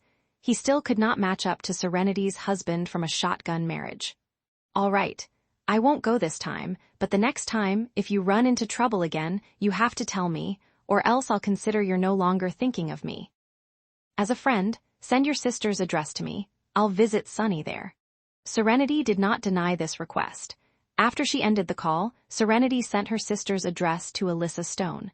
Zachary had been partially paying attention to Serenity's conversation with Alyssa. When he heard Alyssa wanted to bring people over, his hands that were placed on the steering wheel tightened. If Alyssa Stone came over, his identity would be revealed. He did not want it to be suddenly revealed. That way, Serenity would not be mentally prepared for it, and it would be hard for her to accept. Plus, their feelings were not firm yet. It was not suitable for his secret to be exposed all of a sudden. Luckily, Serenity politely declined Alyssa's goodwill. Zachary did not have any positive feelings towards Alyssa, but could not deny that Alyssa was sincere toward Serenity. Alyssa's temperament and status meant she did not need to keep it in no matter what she encountered, as she could do whatever she wanted. Zachary pretended to ask casually, was that Ms. Stone? Yeah. She sent her mom and aunt's photo from when they were little for me to take a look. That day, I glanced at it but didn't notice anything. Later on, when I looked at it a little closer, I suddenly felt her aunt looks pretty similar to Sonny. Zachary was so shocked by this statement that he nearly ran into the car in front of him. He immediately hit the brakes. Serenity's body jolted forward for an instant. Don't drive so quickly. Why don't I drive instead? Serenity even said of him, you should drive a little slower. It's better to stop for 3 minutes rather than get just a second ahead. When she drove, she would not speed unless there was something urgent. Otherwise, she was usually very steady. Zachary started moving the car again and said, the traffic conditions were so good I couldn't resist speeding up. Serenity, you said Sonny looks like Alyssa Stone's aunt? Zachary continued to pretend like nothing was wrong and asked Serenity. Serenity did not notice his odd behavior. His acting was Oscar-worthy. She was not well versed in acting and was not able to tell.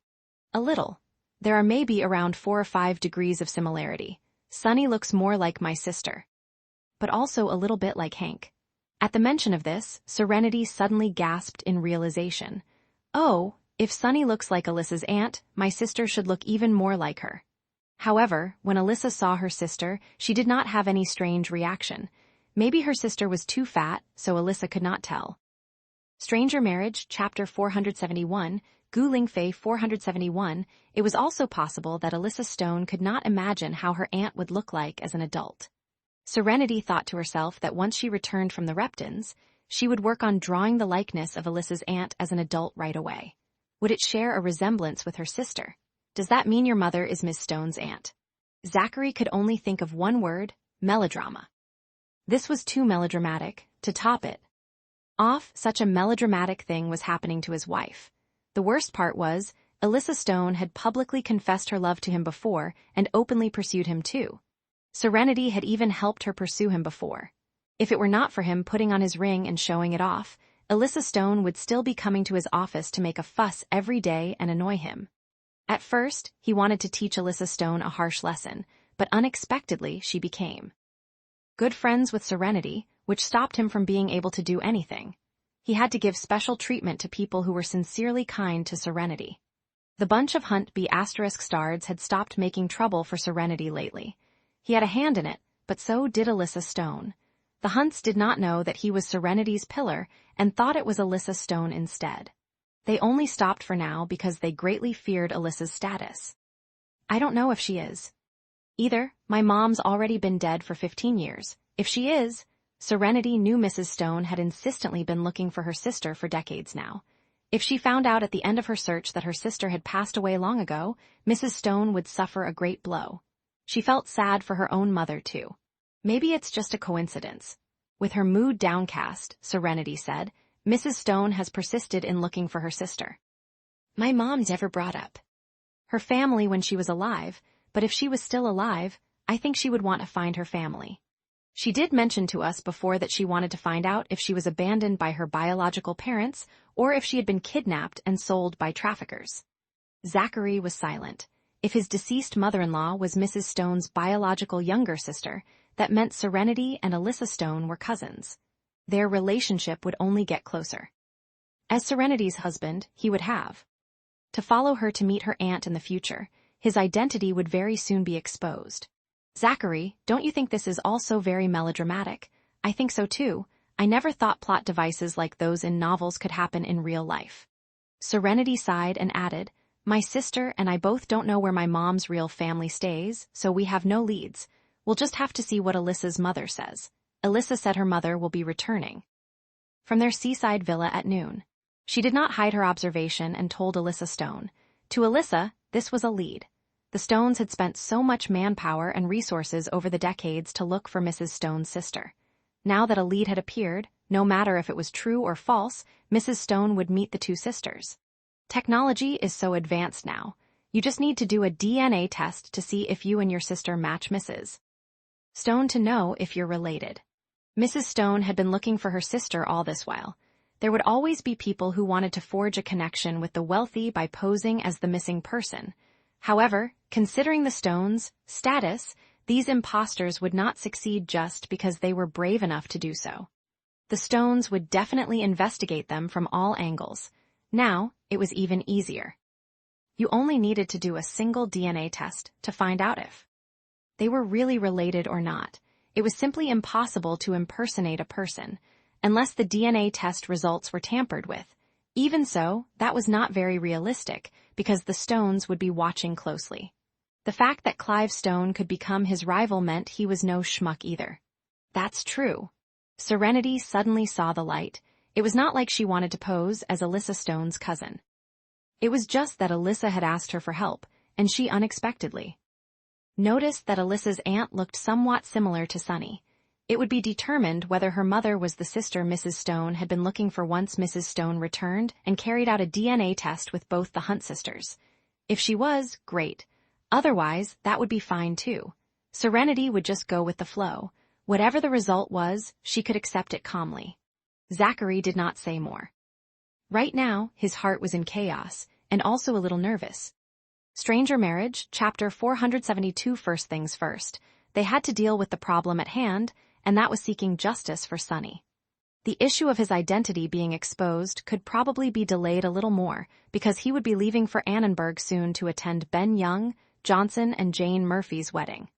Anyway, it could be delayed for a while. He also had to confess the truth to Serenity before Mrs. Stone saw him. He hoped Serenity's reaction would not be too fierce. In the beginning, when he did not feel anything for her at all and did not understand her either, he thought it was normal for him to hide his identity in order to test her character.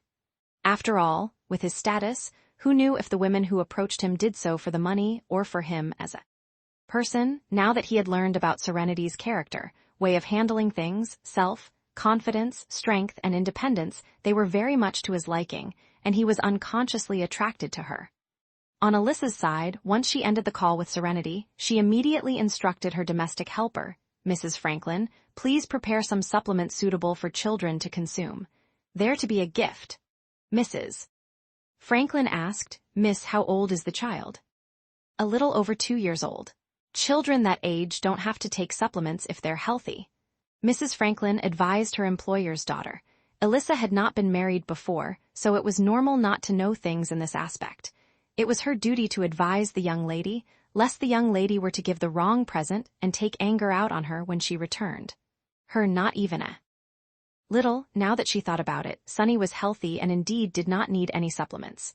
Unless they're iron, zinc, or calcium supplements, but we don't have any at home.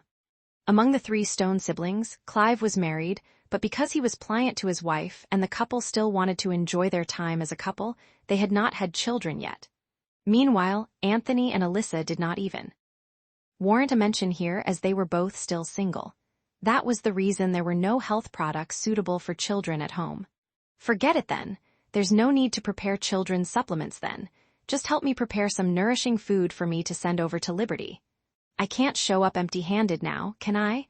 When I go out in a bit, I'll buy a few toys for Sunny at the toy shop outside too. If Liberty heard this, she would have thought, I'm already as fat as a pig and being forced by Mr. Lewis to lose weight, and now Alyssa wants to give me nourishing food? Do you want it now? Alyssa thought for a moment, then replied, just have it ready. After my mom gets back, I'll bring it with me when I go out then. Sunny looked like her aunt. Alyssa thought it would be better if she brought her mother to visit so she could see Sunny for herself.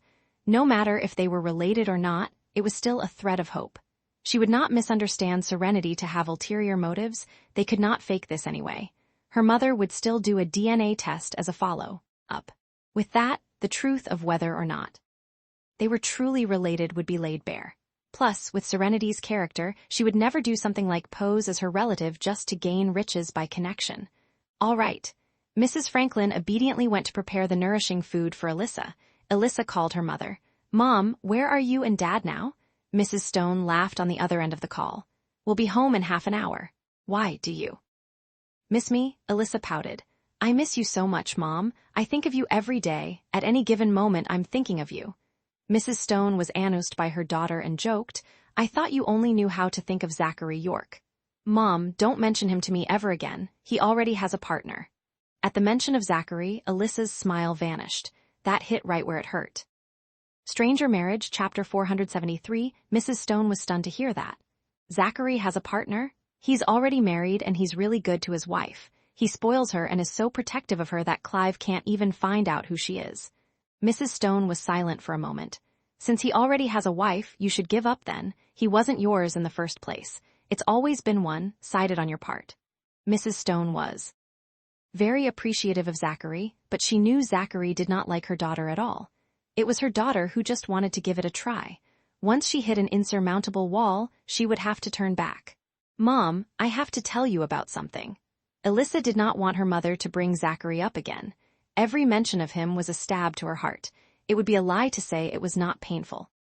To suddenly find out the man she had loved for years was already married, and that she almost became the third party in a marriage, so she had no choice but to give up on her feelings abruptly. Now she tried not to bring up Zachary as best as she could to avoid feeling the pain. What about? I'll be reaching home very soon.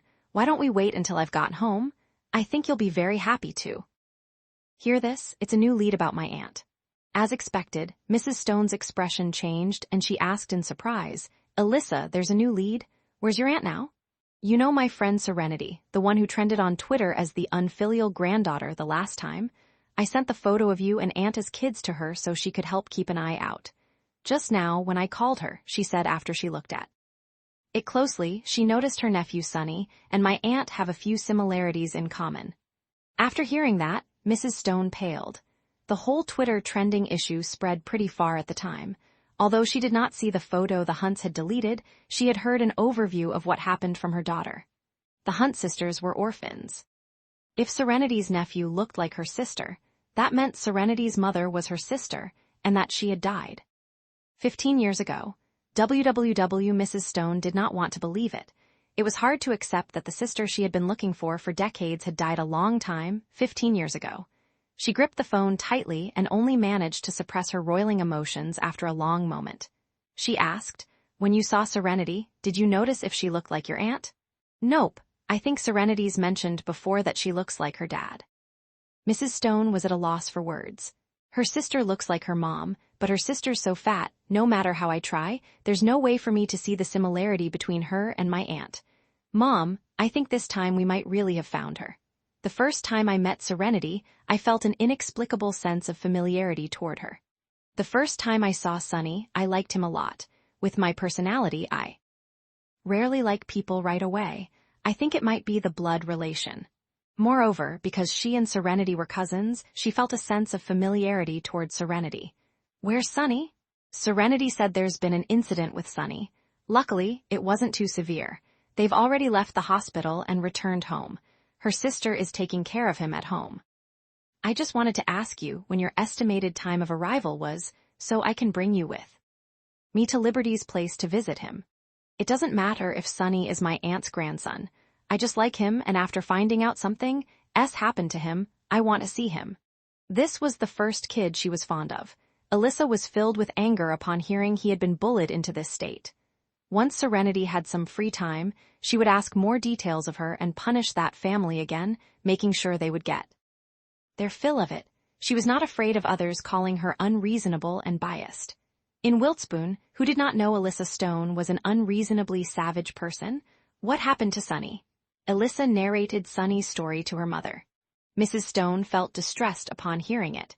In her daughter's words, it did not matter whether Sunny was her sister's grandson or not. Purely hearing that a 2-year-old child had been beaten so badly was enough to distress anybody. Stranger Marriage, Chapter 474. If Serenity and her sister really were her nieces, at the thought of what her 2 nieces had been through, Mrs. Stone felt even more distressed. "I'll be home very soon. Wait for me. I'll go with you to visit Sunny." This was the strongest lead yet. She definitely had to see the child that looked like her sister with her own eyes. Meanwhile at the Reptons, Chelsea was still trying to stop her parents from moving out of her home. "Dad, Mom, please don't move out. I won't try to ask Serenity to compensate anymore, okay?" Last night, after her parents returned, they started packing up their things, but Chelsea had managed to get them to stay one more night after much begging, crying, and promising. She thought her parents would calm down after a night. She did not expect them to once again say they were moving out. The main issue was her father was furious. George also advised, "Father, Mother, Chelsea's right. If you move out, there'll be no one to take care of you. How could we rest assured then? If you stay here, as one big family, you can still enjoy the liveliness. Father, Matthew now understands what he has done wrong. Later, Chelsea and I will bring him to apologize to Sunny. I already disciplined him yesterday, too." Mr. Brown sat on the sofa smoking his cigarette in silence. Beside him sat his packed luggage bag. Olivia looked at her husband and opened her mouth to speak, but hesitated and closed it once more. Hank did not dare say a single word. Yesterday, after reaching his sister's home, his anger subsided a little after seeing his oldest nephew being disciplined pretty harshly by his brother-in-law. "Dad, be quiet." Mr. Brown coldly snapped and raised his head to glare at his daughter. He felt even angrier seeing his son standing by the side silently. Matthew had indeed been taught a lesson by his son-in-law. The swelling had long gone down after ice was applied to Matthew's face. Although a little bit of bruising still remained, it was not noticeable if you did not look too closely. The blemishes left behind from being beaten with the belt would also no longer be a problem once medicine was applied. What about Sunny then? He had drummed up the brazenness to call his daughter-in-law and asked about Sunny's condition. The swelling on Sunny's face had not fully gone away, and the bruising was still very obvious. The worst part was, Sunny had been traumatized, cried all night last night, and had suffered a high fever. Comparing the two, Mr. Brown was more concerned about his grandson who carried his last name. George's mother ran in from outside and said, "George, Chelsea, those people from yesterday are here again." Hearing that, Chelsea said angrily, "What are they here again for? Wasn't it enough that they smashed so many things in my house and caused my son to get a beating? What else do they want? Do they really want me to pay some kind of compensation?" The police had previously told her that her son was the wrongdoer. If the injured party claimed compensation for emotional harm, she had to pay up. At the thought of having to pay Serenity as compensation, Chelsea felt unbearably disgusted, as if a fly had flown into her mouth. Chelsea stormed out. She exited just in time to see Serenity and her husband on either side of that venomous old York lady, supporting her as she walked in. 7 or 8 tall men followed behind them, who must have been Serenity's in-laws. The man who Serenity married had a prosperous family indeed. Moreover, each of them were handsome. Chelsea's anger was reduced by 6 fractions because of their bearing and aura. These people were ruthless. Yesterday, they had wrecked her home and caused her to lose tens of thousands of dollars. Stranger Marriage, Chapter 475. What are you guys here for again? Chelsea demanded to know. She wanted to bar Serenity and the rest from entering her home, but she was too weak to stop them. Her husband, on the other hand, sang a different tune as he politely invited Serenity and the Yorks into the house. Matthew started glaring at them furiously the moment he saw Serenity and her party. His father saw this and pinched him. "You need to apologize honestly later." George reminded his son in a lowered tone of voice. These people are not to be trifled with. They remained wholly unscathed even after smashing up the Reptons' home. The cops at the police station yesterday were not on their side at all. George was worried the Yorks had some hidden power and so decided to capitulate, reminding his son to apologize genuinely. Actually, it was all George's overthinking. The police had watched the security camera recordings and felt Matthew had been overtly cruel, which was why they had decided to ignore the fact the Reptons' home was wrecked. Their thinking was, you beat up their kid to the point he had to be hospitalized, and yet you could not allow them to take their anger out on you? People with no children may not have understood the parents' fury and pain, but those who had were furious when they saw that video. Matthew pursed his lips and refused to speak. He did not think he had done anything wrong. Lucas said Sonny hit him. He was Lucas's older brother. If someone hit his younger sibling, he naturally had to stand up. For him, who asked Sonny to hit Lucas, he did not beat Sonny to death either, so why did it seem like, to the adults, he had committed a heinous crime? Matthew's thoughts were in the same vein as his mother's. Serenity. Mr. Brown asked Serenity with a benign countenance, "How's Sonny?" Chelsea interjected, "Dad, look at Matthew. He's all recovered now, so Sonny must be all recovered too." Serenity glared coldly at Chelsea. Chelsea said nastily, "What are you glaring at me for? Serenity, you guys smashed up my home yesterday." Under her father's glare and her husband's tugging, Chelsea finally shut her mouth. She sat down beside her husband indignantly. Seeing her in-laws pour glasses of water for Serenity and her party while serving them fruits and snacks, Chelsea felt even more dissatisfied. The wound on Sonny's face hasn't healed yet. The place he was kicked in is still bruised black and blue, and he cried the whole night last night while having a high fever. This morning, he had another dose of ibuprofen, and the fever went down. He only fell asleep then, also because he was too tired from crying. Distress appeared on Mr. Brown's face. Did Liberty not send Sonny to the hospital? Hank asked, his tone accusatory. Serenity and the Yorks looked at him in unison. Hank hesitated Biffy, adding, "Sonny has a fever. What's wrong with sending him to the hospital? Isn't that a choice a normal mother would make?" Hank Brown, you shut your mouth. Sonny is yours and Liberty's child. You stayed out all night last night, so what right do you have to criticize Liberty? Mr. Brown ran out of patience and could not help but yell at his son. Once Hank was scolded until he no longer dared open his mouth. Serenity then said, "We sent him to the hospital in the middle of last night to see a doctor. The doctor prescribed some tranquilizers and asked us to buy a bottle of ibuprofen. He said we could only give Sonny the ibuprofen to reduce the fever once his temperature exceeded 38.5 degrees Celsius. At first, the two sisters tried to cool Sonny down physically. However, later on, his fever kept rising, so they had no choice but to feed Sunny the ibuprofen, which managed to reduce his fever. Sunny was tired too from suffering through the night and only managed to fall asleep then. My poor Sunny. Stranger Marriage, Chapter 476. Olivia wailed and rubbed her eyes before she scolded Matthew. Matthew, Sunny is your cousin. How could you beat him half to death? Mom, Matthew knows he did wrong. He's just a child who doesn't know how to hold back. Chelsea defended her son and said to Serenity, Serenity, Matthew was wrong for beating Sunny, and his father had already taught him a lesson yesterday. He knows his mistake. Later, I'll take him to buy some fruit to visit Sunny and apologize to him.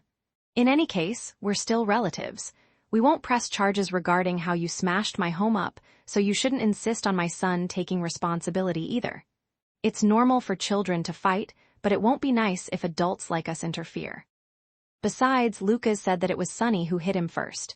Matthew was just protecting his own brother, just like how you're protecting your sister now. Serenity sneered. Chelsea, could your eyes be any more blind? Who was the one who made the first move? The surveillance camera in your house captured it clearly. Chelsea choked. Once again, she scolded her husband in her heart. That useless man, he didn't delete the video in advance. I let it fall into the hands of the police. With the surveillance footage as evidence, she could not be justified in trying to push the blame. Tell me, what's your purpose in coming today? Unable to put the blame on Sunny's head, Chelsea changed the subject and asked why Serenity and her party was here. She glanced over to the people from the York family. They did not have to do anything. Just sitting there like that was enough for them to appear intimidating. Her in-laws were terrified and did not dare speak. They were all useless. Chelsea scolded her in-laws in her heart. Seeing Grandma May, Chelsea could not help but say, What are you looking at? Why do I see you everywhere? Grandma May raised her chin and did not answer. Are you mute? Chelsea hated how shameless the old woman acted yesterday. It almost caused her to suffer a big loss as a result of Serenity's counterattack. Grandma May continued to raise her chin and said arrogantly, I only talk to humans. You old hag, how dare Zachary and his brothers stood up. Each one of them glared at Chelsea. Frightened, Chelsea instinctively leaned over to her husband's side. She was tongue-tied. Zachary warned her coldly, I dare you to cuss at my Nana one more time? Nana was their beloved grandmother. Anyone who dared to disrespect her was the enemy of the entire York family. Mr. Brown stood up all of a sudden and walked over to her daughter. He slapped her. There was a loud smack. Chelsea looked at her father in astonishment. Dad, shut up if you don't know how to talk. No one will think you're mute if you just keep quiet. Mr. Brown was furious at his daughter. Chelsea held her cheek that was hit by her father, feeling extremely aggrieved. Mr. Brown said apologetically to Grandma May, My daughter made a fool of herself. She speaks without thinking. You're a magnanimous person, so please don't lower yourself to argue with her. George echoed the words of his father-in-law, then invited Zachary and the others to sit down. Serenity, I won't deny that my son is in the wrong. It was my incompetence in teaching him. I solemnly apologize to you. Later, my wife and I will take Matthew to visit Sunny and make him apologize to Sunny. If you need us to compensate for Sunny's medical expenses or mental damages, just tell us a number. We'll compensate you fully. Chelsea was anxious and muttered in a low voice, Our house was smashed, and we lost tens of thousands. How are we going to get even with them? Stranger Marriage, Chapter 477. Lingfei. Married at First Sight novel, Chapter 477. Chelsea was glared at by her father and did not dare speak, but she desperately shot a look at her brother. Hank received his sister's plea for help. He cleared his throat and said to Serenity, Serenity, just let my sister take Matthew to apologize and leave it at that. I'm after all Sunny's father and one of his guardians, so I think I have the right to decide. Serenity said sarcastically, Oh, so you do remember that you're Sunny's father? If other children's fathers knew their son got bullied, they would drag a 40-meter-long broadsword to get even with the perpetrator with no second thoughts.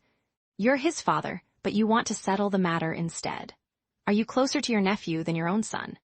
Serenity then said to George, Sunny was rescued in the hospital and had a full body examination which cost several thousand. I've brought the bill from the hospital so you won't think I'm ripping you off. I came here today for 2 reasons. Firstly, I want you to bring your son to apologize and promise us that he won't approach Sunny again in the future. The second is the issue of compensation. Sanva's traumatized. There's no telling how much it will cost to heal his mental trauma. That's an unknown amount of money. Either way, you have to compensate for the medical expenses. From yesterday, and if Sunny needs subsequent treatment, you'll be the ones footing the bill as well. We won't ask much for supplements or compensation for mental damages. Including yesterday's medical bill, please just compensate Sunny for $50,000 for the time being. Chelsea jumped at that. Why don't you just go rob a bank? Sunny is still so young. Why would he need supplements and compensation for mental damages? Matthew was beaten too. Why don't you pay us for that? Serenity retorted, who was the one who beat your son? Chelsea was speechless. Tell the person who beat your son to compensate you. In any case, we never touched your son. Chelsea was again at a loss for words after a moment. She said resentfully, you're deliberately extorting us because my brother is about to divorce your sister. You want the money to give to your sister, right? Sunny is a 2-year-old child. Even if he was frightened, he'll be fine. If you just placate and soothe him, why would he need follow-up treatments? It's not like he was scared silly. Serenity did not want to talk to someone like Chelsea and said coldly, can someone else step in for negotiations? She did not treat Chelsea as a human being. Chelsea was hopping mad. Grandma May did not treat her as a human being, and Serenity had also scolded her for not being a human. At that moment, officers from the police station came in. It was Zachary who called them over to be witnesses. After all, they reported to the police yesterday, but the matter had not been dealt with yet. Under the officers' mediation and witness, both sides signed an agreement. If Sunny required treatment later, all costs would be borne by the Repton family. The Reptons were also required to bring Matthew to apologize in person to Sunny, and they had to be stricter in disciplining their child in the future. The compensation that the Hunts demanded from the Reptons remained unchanged. Serenity asked for $50,000, so they had to pay $50,000. As for the Repton family's losses, Mr. Brown was willing to compensate them on Serenity's behalf. Although George ached for the money he was about to lose, he got ready to transfer the $50,000 to Serenity in order to settle the matter. Even if you're going to transfer money, you shouldn't be transferring it to Serenity since she's not Sunny's guardian. Sunny's father is still here. Just transfer the money to Hank instead. Chelsea thought of transferring the money to her brother. That way, he could return the money to her after everyone left. Give it to Serenity. Mr. Brown snapped and asked his son-in-law to transfer the money to Serenity. He said, Serenity is Sunny's aunt. Ever since Sunny was born, Serenity endured all sorts of hardships to raise him up. I believe she's completely devoted to his well-being. She won't take away this $50,000. He glared at his daughter again. Chelsea was afraid her father would slap her again and did not dare to even squeak. Under the police officer's eyes, George got Serenity's bank account and transferred $50,000 with a note that it was to compensate Sunny. Serenity accepted the money without hesitation. Then, she transferred the $50,000 to her sister. Mr. Brown deliberately stood beside Serenity and watched her movements. Stranger Marriage, Chapter 478, seeing Serenity immediately transferring the money to his daughter-in-law, Mr. Brown breathed a small sigh of relief. The money was given to his daughter-in-law and would be used for his grandson, not for an outsider. If the money had gone to his son, it would have gone back to his daughter's pocket. When they left the Reptons' residence, Rowan insisted on taking Zachary's car. In the car, he said to Serenity, Serenity, why didn't you call me when you all came over to fight yesterday? I was the only one excluded. Serenity turned her head and looked at her youngest brother-in-law, saying, you're still a minor. We have to protect minors. Actually, both Matthew and I are minors. If we fight, it'll just be 2 minors fighting. We didn't have to do anything. Let his own father teach him a lesson. Didn't you hear what his amazing mother said? She wanted us to compensate her. She had no way to claim from us solely because he was beaten by his father instead of us. Nana said I'd just be an accessory even if I went. He pouted. Maybe I really am just an accessory. Zachary asked in a low voice, what else do you want? Rowan immediately shut his mouth. In reality, they came over today to support their sister-in-law. The negotiations were fully managed by Serenity while Zachary did not interfere. Since Serenity was Sunny's aunt, she was more qualified to seek justice for Sunny than any of them. Serenity saw Rowan being frightened by her husband and spoke up for him. Zachary, don't scare Rowan, he has good intentions. Yeah, Zachary only knows how to scare me. Serenity, you don't know this, but he's even stricter than my dad. Every time he sees me at home, he sends me a big box of workbooks and makes me solve problems endlessly. He just can't see me idling around. Since the first time Rowan met Serenity, he firmly clung onto her and was convinced that his eldest brother would be wrapped around her fingers in the future. It turned out that he had a good eye, he was spot on. Now, Zachary was treating Serenity more favorably as time passed. I'm doing this for your own good. Study well so you can get into a good university. Your academic performance is the worst out of the 9 of us, Zachary added coldly. Rowan paused. I'm only shy of skipping grades. Like all of you did. Besides that, I've always ranked among the top 10. There won't be a problem for me to get into a good university later on. Among the 9 brothers, 8 of them were top students while he was the only underachiever. However, an underachiever like him was actually a top student in the eyes of other students' parents. It was truly exasperating.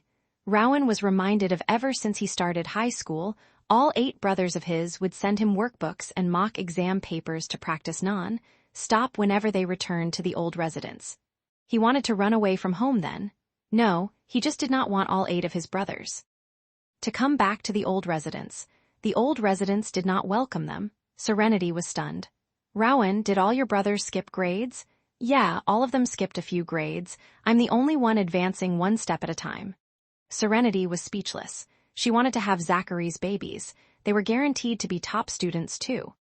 Stranger Marriage, Chapter 479. Serenity was shocked. She remembered how desperately she studied back in high school to be accepted into a reputable university. However, Zachary and his brothers could easily get into a good university and even skipped a few grades. Serenity, don't look like you've been hit to the point of doubting your existence. The person who's been hit the hardest is me. Serenity thought about it and agreed. Rowan was the most pitiful one here. She laughed and said, Don't be discouraged, Rowan. I believe you can also get into a good university. You can do it. I have to get into the same university that my brothers went to. If I fail, I'll retake the exam. He wanted to say that if he failed, he would slap himself twice. However, after thinking about it, it was better not to put his foot in his mouth, so he changed his mind. Zachary turned to glance at his brother before returning to focusing on driving. If you fail, don't say that you're my brother. Rowan was speechless. Zachary, don't give Rowan too much pressure. The boy likes to play games and isn't worried about his studies at all. He needs some pressure. Rowan paused before saying, Not everyone is as disciplined as you, Zach. He was disciplined to the point that if it were not for Nana worrying, he probably would not get a wife for the rest of his life. Zachary snorted coldly. Rowan did not dare speak again. Beep beep. Zachary's phone received a new message. He slowed down slightly and checked it. It was from Mrs. Lane. Mr. Zachary, Mrs. Stone is coming over. With Miss Stone, don't come upstairs when you send the missus back. He deleted the message after reading it. Alyssa and her mother were moving quickly indeed. He continued to drive as if nothing had happened. A few moments later, he sent a message to Josh. Call me once every 10 minutes. Josh was puzzled upon receiving this message, but he caught on after thinking about it. After the group exited the expressway, Callum stopped the car and said to Zachary and Serenity, We'll split ways here. Sure. Thank you, Callum. Serenity thanked him graciously. Callum smiled and said, We're family, Serenity. Don't mind the courtesy. Just tell us if you need to use us brothers in the future. Serenity exceptionally liked this kind of family and their style. All the brothers, nephews, and uncles had a good relationship. No matter who was in trouble, as long as someone called for help, the brothers would go to their rescue. Grandma May said before that she would not introduce a bad man to Serenity. The old woman got out of the car and exchanged places with Rowan. Rowan reluctantly went into his second brother's car. He wanted to follow his grandmother to live in Zachary's small home. They must be very happy every day with Serenity around. When would Zachary bring Serenity back to the old residence and reveal his identity? He would love to live with his sister-in-law protecting him. Even if the sky fell, his sister-in-law would hold it up. Saren, you didn't sleep well last night. Why don't you go home first to rest? Grandma May felt heartbroken seeing the dark circles under Serenity's eyes. Your sister and Sonny need to rest too. Cecilia is there to take care of them, so don't you worry. Zachary received the information from Mrs. Lane, and so did Grandma May. Audrey was well aware of who Grandma May was. Back then, Grandma May tried to poach Audrey from Stone Corporation. Later, when she learned that Audrey became lovers with the successor of the Stone family, she lamented for a long time that she acted wee bit too late. Although she failed to pull Audrey over to become an elite of York Corporation, it did not stop the old woman from appreciating Audrey. Since Audrey had gone to Bright Boulevard, Grandma May could not go since the former would recognize her. It was all that brat, Zachary's fault, that the whole family had to play along with his act. Stranger Marriage, Chapter 480. Grandma May was actually in denial of her feelings of schadenfreude. Serenity stayed up the whole last night and only drank a cup of coffee this morning, so she was feeling tired now. I'll call my sister and ask her how Sunny is. After the call, she learned that Alyssa and her mother had visited Sunny with gifts. However, Serenity knew the main purpose of their visit. Sis, did Mrs. Stone say anything? Serenity did not reveal the other matter to her sister. She didn't say anything. She just felt heartbroken that Sunny had suffered. Alyssa scolded the Reptons family for a good half an hour. Her sister's friends and in-laws were more powerful than her own husband and in-laws, which made her even more sad. How blind was she to have married a scumbag like Hank? How dare a father like him compete with her for Sunny's custody? When the divorce lawsuit went to court, she would provide the photos of Sunny's injuries from the physical abuse to the judge. She believed that the judge would give Sunny's custody to her for the child's sake. Mrs. Stone seemed unwell. Her face was horribly pale. They didn't stay long before Miss Stone quickly took her mother away. The only thing that Liberty noticed was off about Audrey was that the latter's face grew paler by the minute, which startled her. Alyssa was also shocked and quickly left with her mother. After listening to Liberty, Serenity was silent for a moment before saying, "Liberty, our mom, might be the sister who Mrs. Stone has been searching for decades." Cough, cough. The old lady in the back seat coughed violently when she heard what Serenity had just uttered. Serenity turned her head and asked with concern, "What's wrong, Nana? Is the AC too cold?" "Yes, it's too dry, so it's easy to get a cough." Grandma May did not dare say that she was startled by the new information. Zachary drove calmly and casually turned off the air conditioner. When he first learned that his mother-in-law, whom he had never met, could turn out to be Audrey's sister, he was frightened too. Seeing his Nana spooked now, he felt slightly better himself. Liberty was silent. "I'll talk to you about this when I get back." "How's Sunny?" "He woke up once and I gave him some milk, but he only drank half of it. He fell back asleep as I held him." "Did he get another fever?" "Not now." Serenity was relieved. "Saren, you were up all night too. Sunny is fine now, so go back and get some sleep." Liberty's heart not only ached for her son, but also her sister. Her head was also hurting after staying up all night. "Okay, call Mrs. Lane if you need any help. I'll go over in the evening." The sisters were not in a hurry to verify whether their mother was Audrey's sister. That decision was in Audrey's hands. Serenity, who was reassured, fell asleep before they reached Brinfield. As Zachary parked the car when they arrived, Grandma May said, "You carry Serenity upstairs. I'll go for a stroll." She wanted to let her grandson and Serenity be alone. Zachary hummed in response and carried Serenity, who was still sleeping, out of the car. His grandmother was someone who could not stay still in one place. Since she had legs, she could go wherever she wanted. "Hurry up, Zach," she called out to her grandson meaningfully. Zachary's face tensed, but he remained silent and carried Serenity inside. As he went in, the old woman muttered, "I'd like to see how you clean up your mess. Ha, even you won't be able to solve this easily. It's your fault for acting proud and lying to your wife." Zachary was speechless. Is she really my grandmother? Stranger Marriage, Chapter 481. Lingfei 481. Lingfei. Married at first sight, Zachary went back to their little home with Serenity in his arms.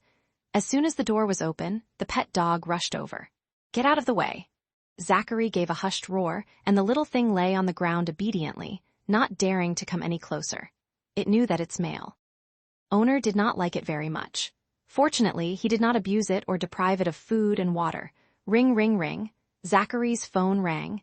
He was still carrying Serenity and could not spare a hand to answer the phone. The phone stopped ringing. It should be from Josh. Zachary instructed him to call every 10 minutes so he would have an excuse to leave. However, there was no need for that now. Audrey and her daughter had already left Liberty's house.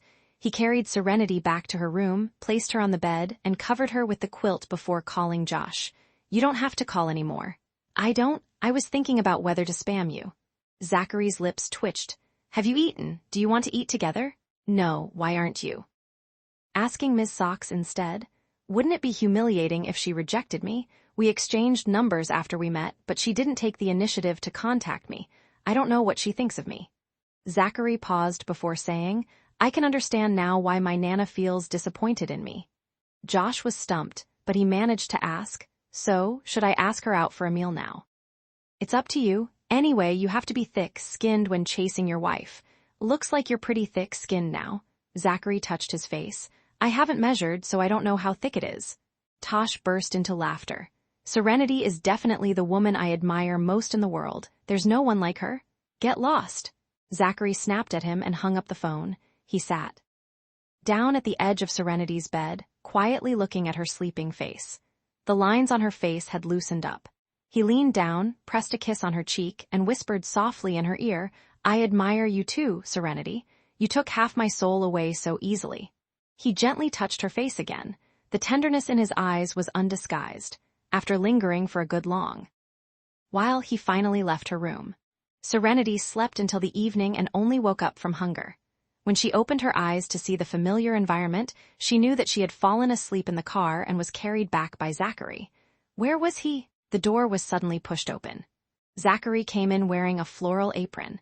It seemed like he had just been busy in the kitchen. "You're awake?" He walked over and asked in a warm voice. His eyes, when he looked at her, seemed to be able to steal her heart and soul. How could she have thought that his eyes were sharp and cold in the past? "What time is it now?" 6 in the evening. "I slept that long?" She rubbed her stomach. "No wonder I feel hungry." Zachary gave her a comb for her to brush her hair and said, "You didn't eat at noon, so it's only natural you feel hungry." She slept soundly, so he did not wake her up for lunch. "Did my sister call?" "No, but I called Mrs. Lane. Sonny doesn't have a fever anymore. He's just sleeping." Serenity was relieved. His care and attention to Sonny warmed her heart. She could not help but like him more with each passing day. Even if her feelings started from gratitude, the affection she felt for him was real. "Do you want to shower before eating?" "I'll shower later. I'm staying at my sister's place tonight." Zachary was silent. Serenity leaned closer to him. Her eyes twinkled as she teased him. "Why? Can't bear for me to leave." Stranger Marriage, Chapter 482. Zachary said stubbornly, "No, really? Really?"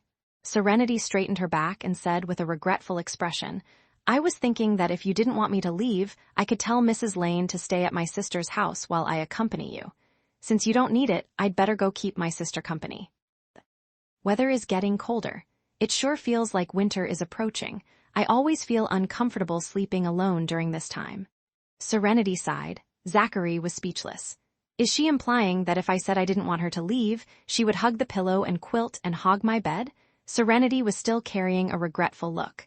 She reached out and patted his face twice before trailing her finger down to his neck and finally rubbing his chest. When Zachary's eyes deepened and he stared intently at her, she withdrew her wandering hand. "I'm hungry. Let's eat. I want to see if the dishes my husband cooked for me are any good." Serenity was done teasing him and left. She walked past Zachary.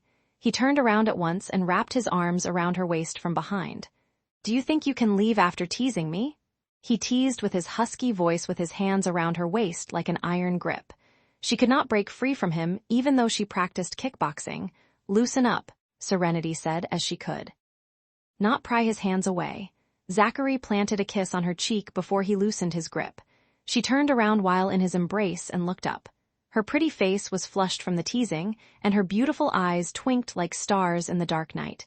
In Zachary's eyes, she looked incredibly seductive at that moment. "Serenity. I like it. When you call me Saren, you often call me Mr. York." Zachary said that with a bit of grievance. She did not address him intimately. "I'm already calling you Zachary. How about I call you Zachy instead?" Zachary was silent briefly before saying, "You can just call me Zachary." "Zachy, geez, I have goosebumps just hearing that name." "Ha." Serenity already knew that he would not let her call him Zachy. Zachary was a little aggravated. When she got carried away laughing, he sealed her lips with his. After the kiss, he said in her ear hoarsely, "Stay home tonight." Didn't you say it's cold and you're uncomfortable when sleeping alone? I'll let you use my warmth. Zachary's handsome face blushed inexplicably when those words left his lips. Serenity was amazed. The way he looked when he blushed was just too adorable. I haven't figured out if what I feel for you is gratitude or affection. Zachary glared at her and gritted her teeth. You're really good at raining on other people's parades. Thanks for the compliment. As she said that, Serenity's stomach was heard growling. I'm hungry, Zachary, let's eat. Zachary did not let her go. Be good, Zachy, let's go out and eat. Zachary raised his chin. What an arrogant guy. Helpless, Serenity tiptoed and kissed him on the lips. She then laughed and said, I surrender, I admit defeat. Zachary York, you're the best man in the world. I'll only be the best man in your heart. He softened and let her go. After regaining freedom, she immediately took his warm and large hand and pulled him out. She casually responded, You're already the best man in my heart for now. No one knew if anyone would beat him in the future. Stranger Marriage, Chapter 483. After flirting with each other before and over dinner, Zachary showered Serenity with meticulous care. Serenity was a little overwhelmed by it. At the same time, though, she thought, sure enough, a good husband has to be trained by oneself. I hope the husband that I've trained won't be snatched away by others. The couple went to Liberty's house together after dinner. Sonny had woken up but refused to play by himself. He stuck to his mother like a piece of gum. Serenity was the only other person he allowed to hold him. He even refused Mrs. Lane to carry him. Liberty, are you going to work tomorrow? Serenity asked while she was hugging her nephew. Liberty looked at Sonny and deliberated before saying, Saren, I want to quit and start my own business. She was feeling uneasy with the way Sonny was now.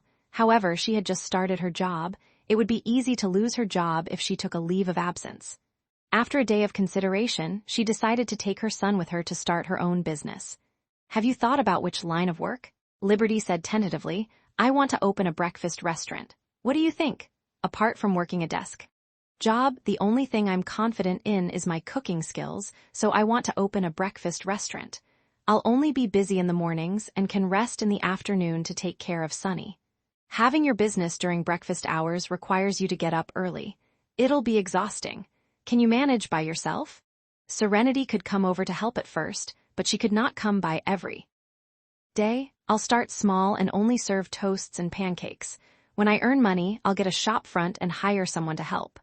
Zachary, who had been keeping silent, supported Liberty's idea to start a small business. He interjected, Liberty, do you have your eye on a location yet? Where will your stall be? How much capital do you need? It'll be best if I can rent a place in the market, but it'll be difficult. Otherwise, I'd like a place that's near large company buildings. It's best if the company does not have a cafeteria, but those locations are already taken up. Unless someone relocated. Serenity said, Don't worry about that now, Liberty. You have to research the market first. If there's really no stalls, we can get a store front instead. If you don't have enough capital, I'll lend it too. You hire someone else to help you. You still need to take care of Sonny, so don't tire yourself out. Yeah, I'll take tomorrow off.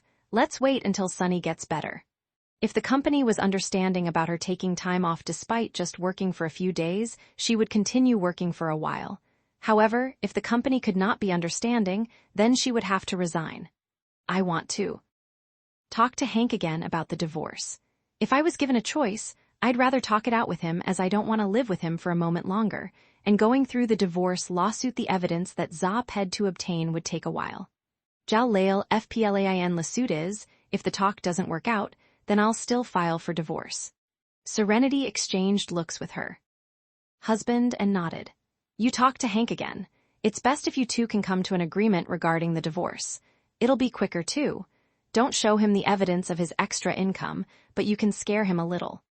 Also, you can go find Jessica and talk to her to let her pressure Hank. He might be willing to take a step back in order to keep his job and marry her as soon as possible. Liberty thought about it and felt that her sister had a point. If you're not free, I'll ask Jessica out for you and talk to her. No need, I'll talk to her myself. I'll take the next 2 days off to care for Sonny at home. I'll ask Jessica out tomorrow at noon. Since Liberty did not need her help, Serenity did not insist. Stranger Marriage, Chapter 484. Saren, you should go to work tomorrow or open your shop. You don't have to come over. I can take care of Sunny. Serenity was still worried. Then I'll ask Mrs. Lane to stay here. Mrs. Lane was hired with the priority to take care of Sunny during the day anyway, and cleaning up Zachary's and her home was secondary. Liberty felt a little embarrassed. Her brother-in-law hired Mrs. Lane because he did not want his wife to be tired, but Mrs. Lane was always helping her instead. We're sisters, Liberty. We should support each other. Serenity did not want her sister to be burdened psychologically. As long as Sunny and you are doing well, nothing else is more important. You pay Mrs. Lane's salary for now. I'll pay you back when I'm back on my feet. Liberty was grateful for her sister's help, but she could not take it for granted. Zachary said warmly, Liberty, we're family. Don't be such a stranger. Serenity and I have a good income now with no children yet, so we don't have many commitments in our lives. You don't have to worry ABC at Mrs. Lane's salary. We won't treat her poorly. Liberty was growing more pleased with her brother-in-law. Her sister was a little luckier than she was. Zachary was a responsible man. At 9 in the evening, the young couple left Bright Boulevard. Grandma May was already sitting in the hall, watching TV. She was immediately overjoyed when she saw the couple walking in while holding hands. Zachary felt little unnatural, but Serenity had a calm face. They were husband and wife. What was strange about holding hands? Where did you go, Nana? I didn't see you in the afternoon. Serenity only let go of Zachary's hand after walking up to the old lady, taking a seat beside her. I met up with my friends for a chat. Have you just returned from your sister's place? Is Sunny better? Serenity nodded. He's much better. I told Mrs. Lane to stay there and help my sister take care of Sunny together. That's good. By the way, you mentioned that Mrs. Stone's sister and Sunny look alike. Mrs. Stone went to your sister's house and saw Sunny. Did she say anything about it? Grandma May was more interested in knowing if Serenity's deceased mother was the long-lost sister whom Audrey had been looking for decades. Mrs. Stone didn't say anything when she went to my sister's place. She just turned really pale and scared Alyssa, so the latter quickly took her home. I think maybe my mom was the sister she has been looking for. Audrey was pale because she had difficulty accepting the reality that her sister had been dead for 15 years. She spent decades looking for her only sister, but when she finally found a lead, she was told that her sister passed away 15 years ago. No one would be able to accept that. The decision lies in Mrs. Stone's hand now. My sister and I can't do anything. Serenity's mood became depressed while discussing this. Grandma May nodded. Mrs. Stone should take some time to accept the fact that her sister might have passed away.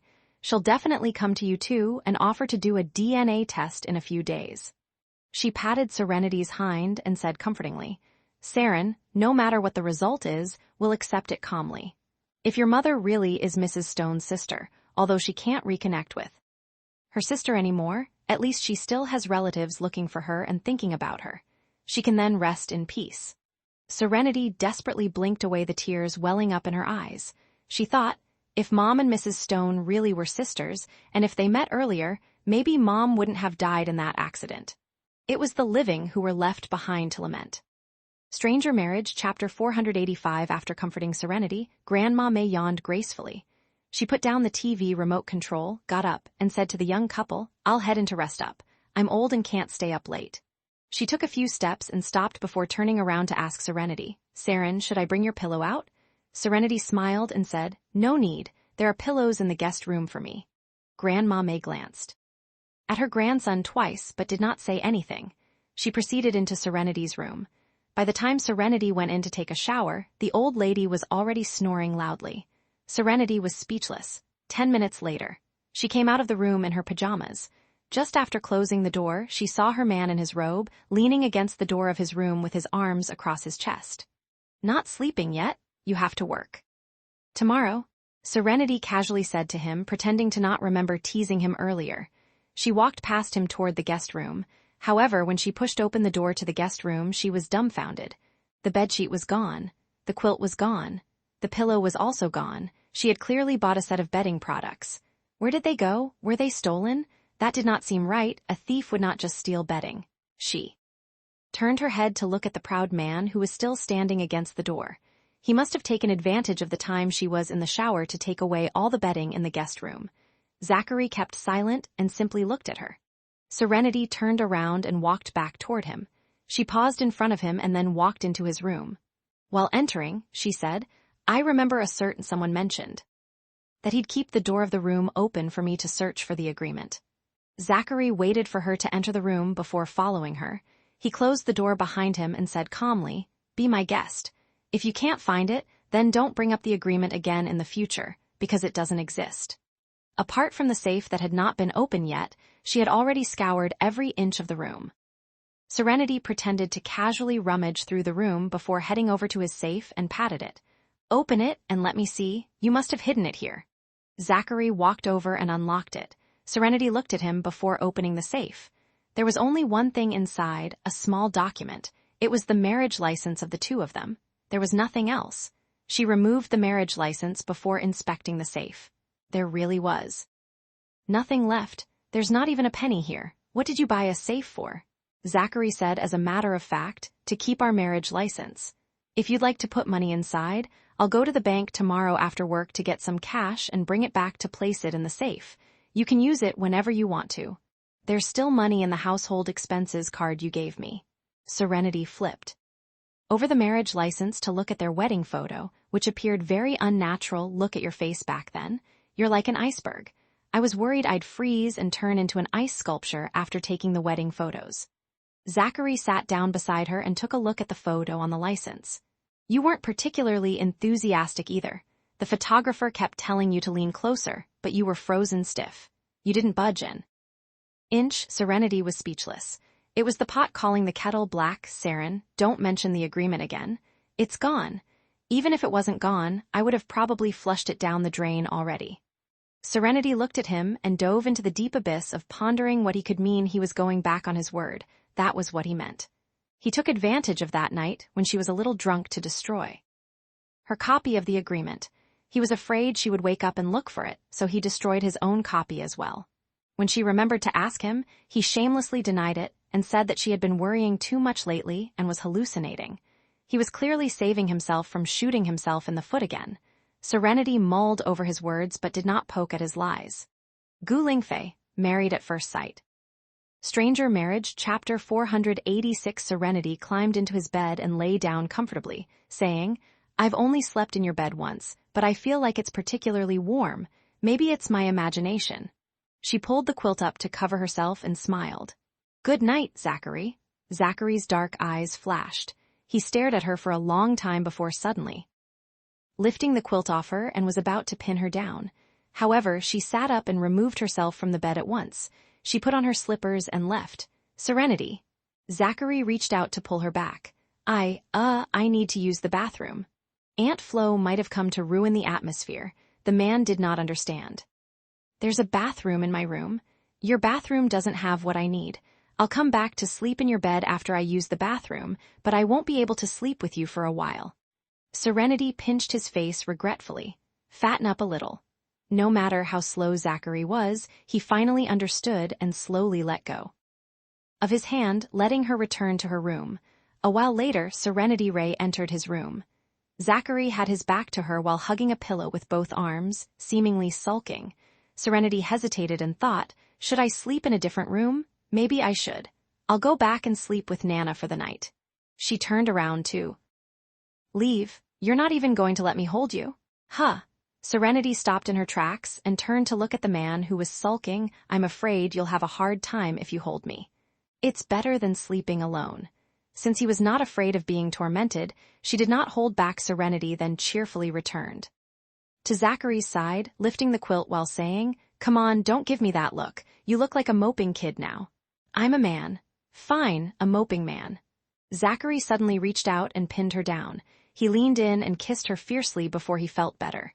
Embracing his wife, he asked in a low and husky voice, "How many days?" 7 + 3. "That long?" "I cherish my body. If you don't want to wait, we'll continue to sleep in separate rooms." It was not appropriate to do anything right after Aunt Flo left. Her body was hers. She would not harm her body for the sake of his pleasure. Zachary held her tightly. "Don't make it sound like I'm a beast. Go to sleep. You have to work tomorrow." He pressed a gentle kiss on her forehead. "Good night. Good night." Serenity adjusted her sleeping position and soon fell asleep peacefully. Meanwhile, in the Stone family's villa, Audrey sat on the bed, holding an old yellow photo she had kept for decades, as she looked at her sister in the photo and thought that the latter might no longer be alive. Her eyes started to redden again. A large hand reached out and took the photo from her hands. "You've been staring at it all day. You refuse to eat and drink and not even speak. Are you trying to worry me to death?"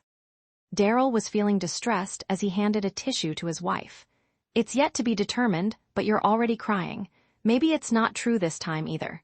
The DNA test was not carried out yet, so it was still up in the air if Hunt sisters were truly his sister-in-law's daughters. Lingfei, Married at First Sight.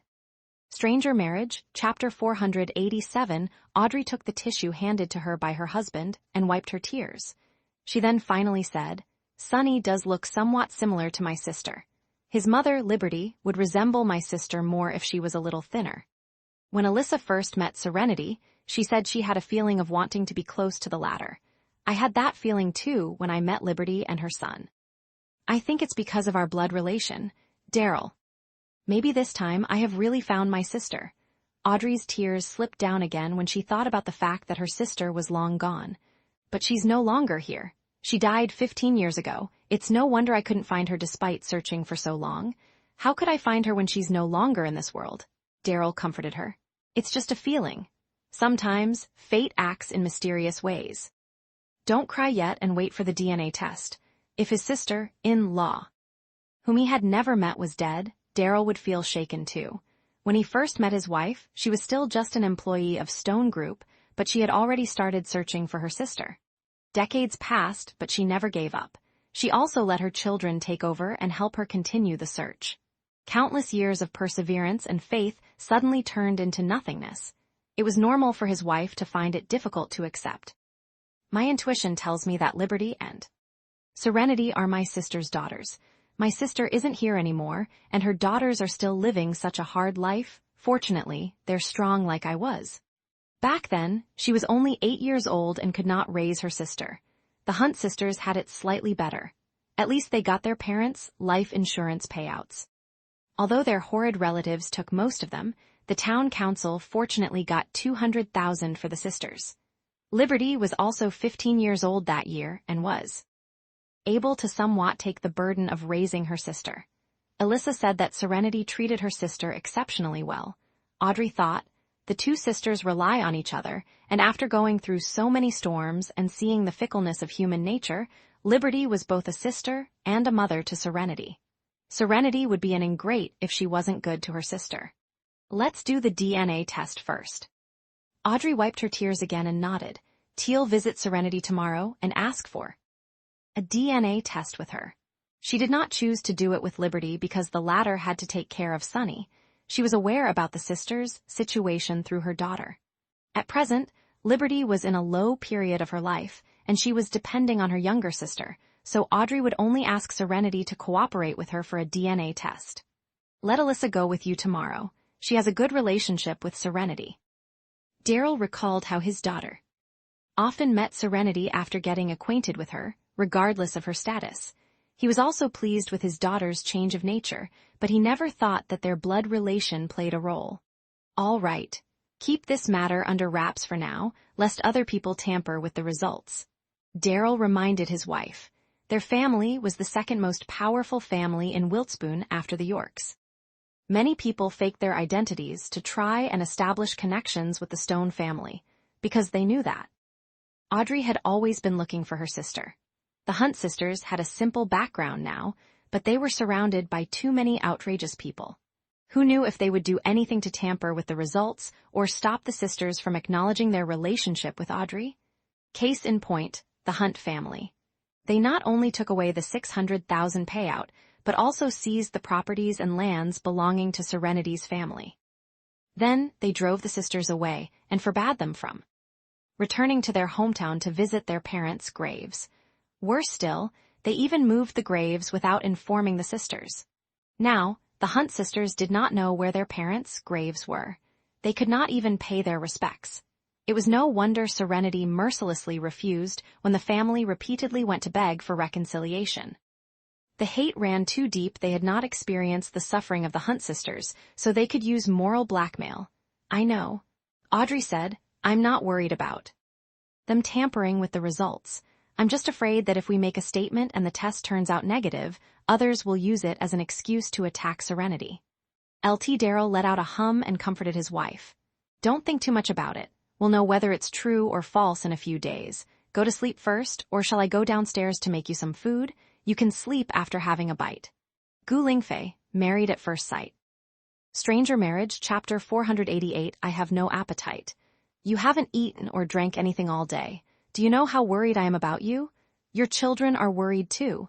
Even Anthony came back after hearing that you were feeling down. They had 3 children. Their eldest was mature and steady. Their second-born was never at home, and their youngest was the apple of their eye, who used to hover around Zachary all day in the past and only revert to her normal self a few days ago. Think of it as me going on a diet. Audrey then lay down on the bed. I'm going to sleep. Darryl was helpless when it came to Audrey. She did not want to eat, and he could not coax her into it. Her temper had always been very stubborn, and their daughter took after her. She loved Zachary for many years and refused to give up no matter how many people persuaded her to. She only turned around after hitting a dead end. The night passed without a word. The next day, it was drizzling again, turning the already cool morning into a chill. Zachary woke up before Serenity. The woman beside him got cold in the second half of the night and burrowed into his arms unawares. She actually treated him as a warmer. He lowered his head and looked at the alluring woman who was still curled up against him. Zachary's eyes softened. Opening his eyes and seeing his favorite woman by his side turned out to be such a blissful feeling. After staring at Serenity for a while, he gently pulled away and got out of bed for fear of waking her up. He walked to the window, pulled open the curtains, and looked at the sky outside. The sky was overcast because of the rain. It was not suitable for him to go out for his morning run. After standing there for a moment, he turned around and walked away. 10 minutes later, he came out of the room and went straight into the kitchen before leaving it in less than a minute later. He walked to the balcony to call Jim. When Jim answered, he ordered in a low voice, "Go over to the hotel and pack 3 servings of breakfast for me." "Yes, sir," Jim answered respectfully and immediately set off once Zachary hung up the phone. Fortunately, Zachary chose to stay at Brinfield, which was not far from the hotel and the office. The round trip took half an hour, and Jim knocked on Zachary's door, bringing with him the 3 breakfasts he had packed. While knocking, he suddenly had a thought. What if the person who came to open the door is Mrs.? How am I supposed to explain myself then? In her eyes, I'm just a professional chauffeur. I can't say that I'm also a part-time deliveryman now, can I? The door opened. Jim sighed in relief when he saw Zachary. There was no need for him to work part-time as a deliveryman. Now he handed the breakfasts to Zachary. "Don't park the car downstairs anymore," Zachary reminded him in a low voice. Jim was stunned and asked, "Does Mrs. suspect something?" Zachary glanced at him and he zipped it. He would do whatever Zachary told him to do with no questions asked. Gu Lingfei, Married at First Sight. Stranger Marriage, Chapter 489, Zachary took the breakfast that Jim packed and placed them on the dining table. He had second thoughts and entered the kitchen again. He was brewing hot cocoa for Serenity. "I thought you made the breakfast yourself, but it turned out to be takeouts." A teasing voice came through, and Zachary did not even need to look back to know that it was his Nana, neither. Did he say anything? "What are you making? It smells sweet and chocolatey." Grandma May walked into the kitchen, uncovered the saucepan, and took a look. "I thought there was some progress." The old woman muttered and glanced at her grandson in disdain before turning to leave. Zachary's handsome face tensed. He could not help but defend himself. "I tried very hard. There was originally a chance last night, but God played a trick on him. The heart, you have to go after the heart first. Didn't you see that all of Serenity's 10 fingers are still empty?" Zachary was speechless. He tried very hard to go after her heart. He bought 2 wedding bands long ago, and he even wore his ring several times. However, it was just to make Alyssa give up on him. Serenity's ring was still with him, since he had not given it to her. "I have a pair of diamond rings that your grandfather bought when he was alive. We were supposed to wear it as a couple, but your grandfather bought too many diamond rings. I can't wear all of them, so I left some of them in the jewelry vault. They'll just take up space if I leave them there, so I'll give them To you, do as you please with Thurn. Grandma May's jewelry vault was full of treasures. The diamond ring that she always wore was her wedding ring. Although her husband gave her many more diamond rings, she still liked to wear the one she had when she got married. Thanks, Nana. Zachary was well aware that the jewelry in his grandmother's vault were better than those in the jewelry stores. With many being antique treasures, every husband and wife from his parents' generation would receive a pair of diamond rings from Nana. Now, it was the grandchildren's turn. He was the first to receive a diamond ring from his grandmother. He hoped that he could use the diamond ring presented to him by his grandmother to ensnare Serenity for the rest of her life. Learn how to say sweet words. Everyone likes hearing nice words. Don't keep wearing that tense face. It'll make Serenity think that she owes you a fortune. Zachary was speechless. I'm already old, but I still have to worry about your marriage.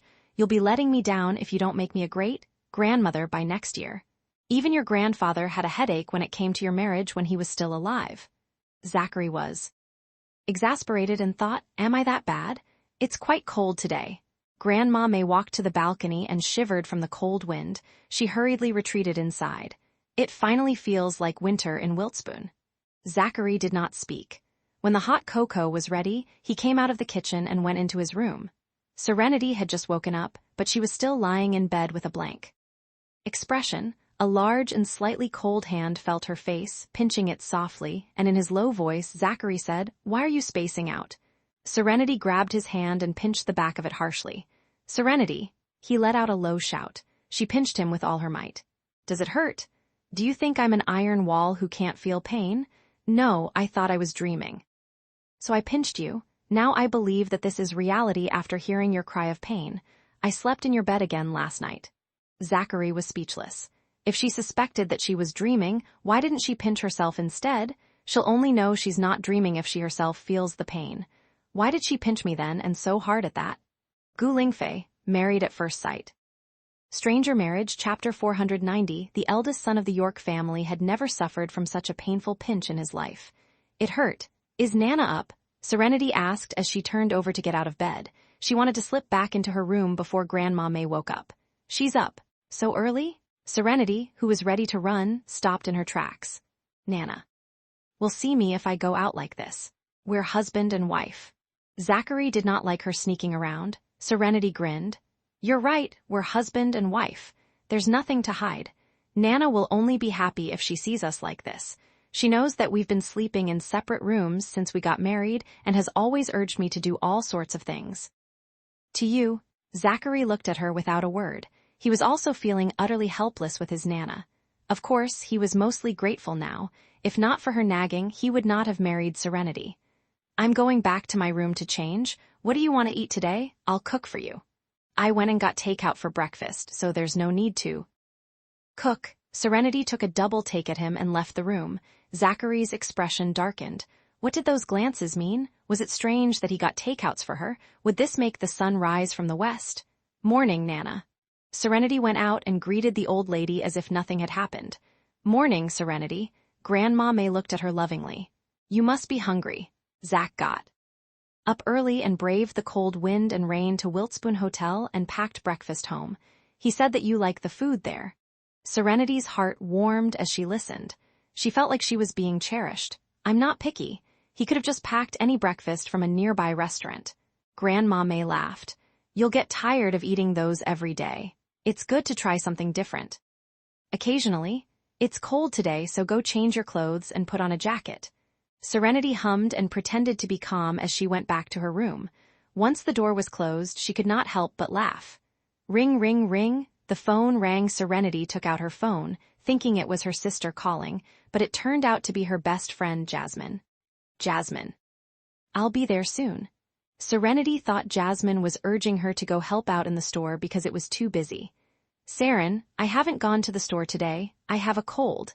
I was dizzy when I woke up in the morning, so I took my temperature and found out that I'm running a high fever. I'll have to go to the hospital later.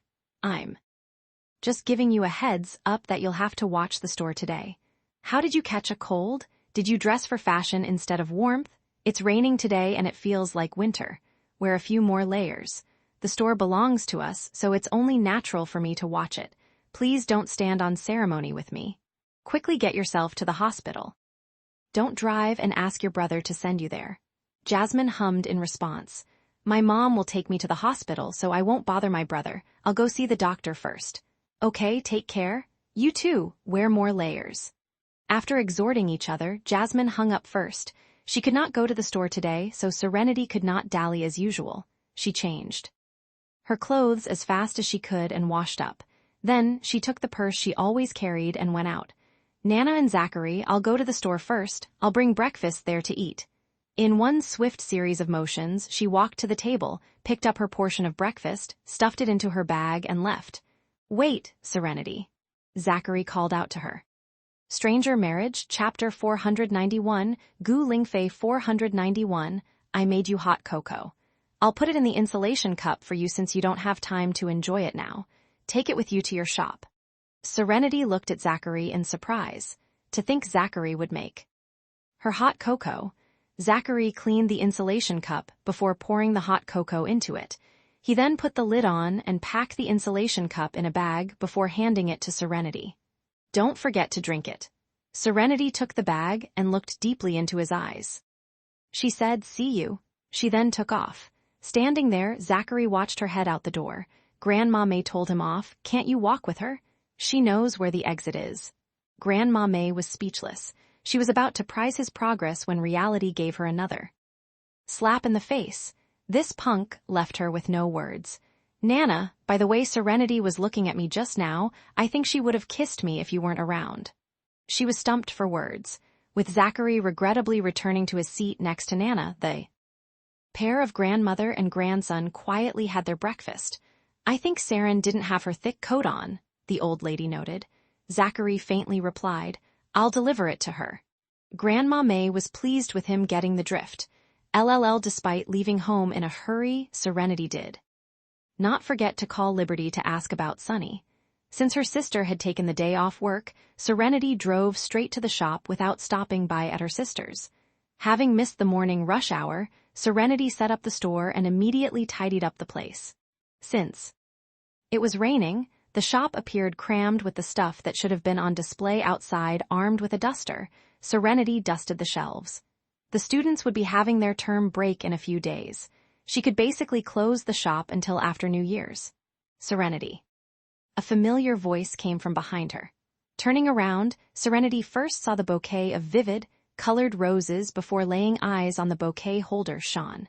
She had not seen him for a while. Sean appeared rather haggard and unkempt with his 5 o'clock shadow. The usually cheerful boy was nowhere to be found. Showing not much of a reaction, Serenity looked away from him and back to her cleaning. Jas is sick at the hospital. You should visit her there. She was giving Sean an out. Saren, I'm here for you. Sean presented Serenity with the bouquet. Serenity brushed the bouquet aside with the duster.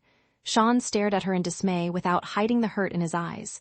Saren, Sean, what's the meaning of this? Brewing inside, Serenity glared at him.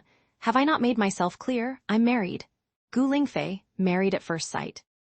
Stranger Marriage, Chapter 492. Sean uttered in agony. Saren, I know you're married, but it's just a marriage of convenience. You'll divorce. I like you, Serenity, and I've fallen for you a long time ago. I know you can't accept me now. I tried to keep my distance from you, but I couldn't do it. All I can think about is you the first chance I get. Serenity, I want you to know that I love you. Presenting Serenity with the bouquet once more, he looked her straight in the eye. Serenity, would you give me a chance to go after you? Jasmine had a talk with him and warned him against it. However, Sean could not simply drop his feelings and give up. He really loved Serenity. Sean regretted not confessing his feelings to Serenity the moment he fell in love with her. Serenity might wait until he was older, rather than marry a stranger if he had come clean about his feelings. Serenity reached out and snatched the flowers before walking past Sean to throw the bouquet into the bin at the door. Turning her body around, she said to Sean, Sean, are you going to leave, or do I need to chase you out with a broomstick? Serenity? Sean cried in pain, can you not be so cold to me? You weren't like this before. You used to be so good to me. Your cold-heartedness now is like a knife cutting through me again and again. How am I not better than the husband you married with no prior meeting? We've known each other for more than a decade and shared everything together. Why didn't you pick me? Jasmine broke it down to him why Serenity did not pick him. It was because Serenity had always seen him as younger brother. Yet Sean would not listen. He did not want to be Serenity's younger brother. He wanted to be her husband and man. I was only good to you because you were a younger brother to me. I would rather die than be nice had I known it would give you the wrong idea. After a decade of friendship, she could say that she had been there when Sean grew up. It was also tough on Serenity to be indifferent to Sean now, but she had to. Serenity was no longer alone with Zachary having her back now. Serenity could not do as she pleased or be nice to just about anybody like before, as she was now Zachary's wife. She had to take Zachary's feelings into consideration. Besides, she did not like Sean romantically. She saw Sean as her younger brother. How would there be romance between siblings? She had to be distant so that Sean could get over his feelings. Discoloration washed over Sean's face. Serenity, how am I lesser than your husband? You don't know each other, but you could get married without feelings involved. Why can't you give me a chance when we've known each other for more than a decade? All I want is a chance to wait for you. Looking at him dead in the eye, Serenity ruthlessly uttered. Sean, since I rather marry a stranger than choose you, it proves I have no romantic feelings for you. What we have is a sibling relationship. I wouldn't accept your feelings even if I was single, much less now that I'm married. I don't want to date my family. Besides, how could I possibly fall for you when you're a brother to me? Sean yelled, we're not siblings. We're not related by blood. He went up and locked his bloodshot eyes with Serenity. Please, Serenity, please give me a chance. He extended his arm to grab Serenity's hand, but Serenity slapped his hand away with the duster. Don't touch me, Sean, or I won't hold back on you. You know I do kickboxing. Serenity did not want to get physical with Sean, but she would show no mercy if he refused to open his eyes and lay a finger on her. Instead, you haven't got a chance. Not in this lifetime, Sean. You should leave before we become enemies. Don't ever come back here. Pale in the face, Sean could not stop his lips from shaking. Enemies, Serenity, are you going to take me for an enemy? He was in love with her, but she saw him as the enemy. These words were heart-wrenching and eating him up inside. Lingfei, Married at First Sight. Stranger Marriage, Chapter 493, Sean, I'm someone else's wife now. My husband and I have gotten a marriage license. Although we married right away, we're developing feelings for each other. I won't betray my husband. If you're bent on getting in between my husband and I, starting troubles and rumors, you're depleting what's left of our relationship. I'll be forced to hate you and see you as an enemy. With paleness overtaking Sean's complexion, Serenity sighed, wondering when she ever sent out the wrong message. As she would put it, she would rather die than be nice to Sean had she known it would give Sean the wrong idea. Serenity was long-time friends with Jasmine, so she knew Sean through Jasmine. As she was older than Sean, Serenity had always played the part of an older sister to him. It never crossed her mind that Sean. Relaxing her tensed facial muscles, Serenity said, You're a nice and cheerful boy, Sean, but you and I don't go together. Stay away from me. I can promise to keep my distance from you too. Let time and distance help you to move on. You'll soon realize that it doesn't have to be letting go. Is not losing the person. You'll be gaining a new life to find the love that's yours to keep. Sean, thank you for liking me. Please forgive me that I can't give you any chance because I've fallen in love with my husband. I won't leave him unless he gives up on our marriage. My heart can't accept another now that he lives in it. Please don't do this again. Next time I'll chase you out with a broom and cut ties with you. That would be it for our friendship. Sean shook. He could not believe Serenity could be so cruel. Her words were more than hurtful. Serenity? Serenity extended her hand out, gesturing for Sean to leave. While doing that, she caught a glimpse of a familiar figure standing not too far away. With Serenity looking over, Zachary threw the coat and umbrella in his hand over the front hood of her car. The umbrella happened to shield the coat from the rain. As she watched in dismay, Zachary turned around and took strides back to his car. He opened the door, got into the car, started the engine, and turned around to drive away. It was all done without pause. He was already far by the time Serenity snapped out of the trance. All Serenity could think about was, sh*T. She was caught by Zachary yet again. Was he getting the wrong idea about her again? Not come home, start another silent treatment, and delete her number once wash more? Sean's full attention was on Serenity, so he did not notice Zachary's arrival and departure. Seeing Serenity stunned there, he sensed something amiss and concernedly cried, "What's the matter, Serenity?" Serenity pushed him away and ran into the shop to grab the car keys from the cash register. She then made her way out and unlocked the car without an umbrella. Serenity grabbed the coat and umbrella on the hood along the way. She stuffed the coat and umbrella into the car before getting in herself. "Serenity, Serenity!" Sean came after her, slapping on her car window and asking anxiously, "What happened, Serenity?" All Serenity could think about was catching up to Zachary and explaining to him before he got the wrong impression again. The last time, Zachary saw her serving Sean some food. She had no idea Sean had a crush on her at the time, and was merely thanking him for his help. Sean was a younger brother to her anyway. Zachary did not lose his temper at the time or even let her know that he saw her. He had an argument with her while he was drunk and started to stay out from the next day onward. Zachary gave her the cold shoulder for days and also deleted her number. Stranger Marriage, Chapter 494. It was because Serenity and Zachary got into the marriage without any feelings for each other in the beginning. It took a lot of care for them to come this far. Serenity drove away. Sean wanted to take his car and gain up on her, but seeing that no one was watching Serenity's shop, he gave up the chase and stayed to watch over the shop. Serenity ran into Alyssa at the corner turning into the school. Their cars nearly collided right before both parties jammed on the brakes. Alyssa rolled down her window to give the other party a piece of her mind when she realized that it was Serenity's car. She shouted, "Where are you going, Serenity?" Serenity was surprised to see that it was Alyssa. Noticing the beautiful middle-aged woman sitting on the passenger seat next to Alyssa, Serenity guessed it must be Mrs. Stone. She nodded at the mother and daughter and said, "I have an urgent matter to attend to, Alyssa. Jas is in the hospital for a cold and fever. No one's looking after the shop. Can I trouble you to watch the place for me?" "Serenity, I'll leave you to deal with your stuff." Alyssa wanted to say that she came here with her mother to bring Serenity and her mother for a DNA test. However, Serenity must have had an emergency, since she appeared rather anxious, so Alyssa ended up agreeing to watch the shop. Serenity restarted the engine and disappeared into traffic. Traffic was bad as it was the morning rush hour. Cars were jammed up on many roads. Serenity was desperate. She wished she had wings to fly all the way to York Corporation. Had she known, she would have taken the e-bike to work. The four-wheeled ride protected her from the external elements, but it was useless in the heavy traffic. Serenity kept phoning Zachary while on the unmoving road, but he refused to pick up. He would not even return her text messages. Now, this was all too familiar. That was how he acted when he was angry and took things the wrong way. He refused to receive calls or reply to messages. Zachary was jealous.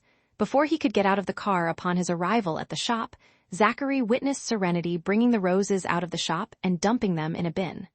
Serenity said something to Sean, and Sean tried to reach out and grab her, but she slapped his hand away with a duster. Serenity did not do him any wrong. Yet, Zachary could not stop himself from getting angry. Hence why he turned on his heel and left when she saw him. Zachary was acting on his instincts. At present, he was on his way back to the office. Serenity's call came in when he was driving. Zachary was not in the mood to accept the call. He did not bother to read the text messages she sent either.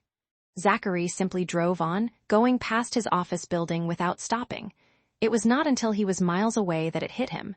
He made a U-turn at the intersection ahead and went back to where he came from. Several minutes later, Zachary stepped into the office building with a face longer than a horse. Josh must be looking for Zachary as he was hanging around Mr. Chaplin's desk, chatting away. Seeing that Zachary was here, Josh ditched Mr. Chaplin and went up to Zachary.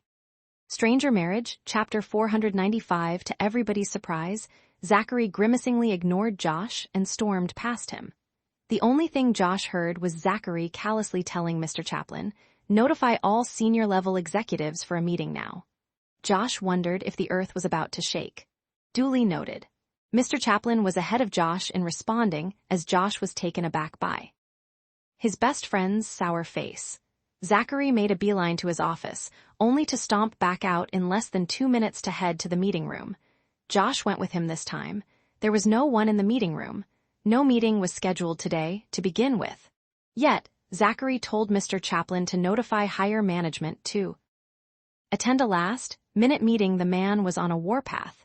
Zachary entered the meeting room and took a seat at his place while waiting for the arrival of his executives with a stoic face.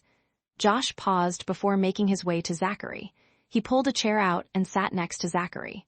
"What's going on with you, Zachary? Who got on your nerves first thing in the morning?" Josh drew close and probingly asked, "Did you have a fight with the missus?" Zachary carried the same expression when the former butted heads with Serenity. He raised hell at the workplace for a few days until Grandma May had to jump in to mediate the couple's fight. Only then, the dark cloud over the company finally let through a shimmer of light. Without a word, Zachary pulled out his phone and tapped on his messages to read Serenity's texts. She explained to him that there was nothing going on between her and Sean. Serenity also told Zachary that Sean had confessed his feelings to her, but she turned him down and talked him into moving on, hence why the conversation went on for quite a while. She did nothing to hurt him. Serenity was not going for the next guy to come into her life, nor was she going to have another man. She only wanted him. Sean confessed his feelings to her, for the brat who had not weaned off his mother's milk to profess his love to Serenity while being fully aware that she was married was throwing down a gauntlet at Zachary.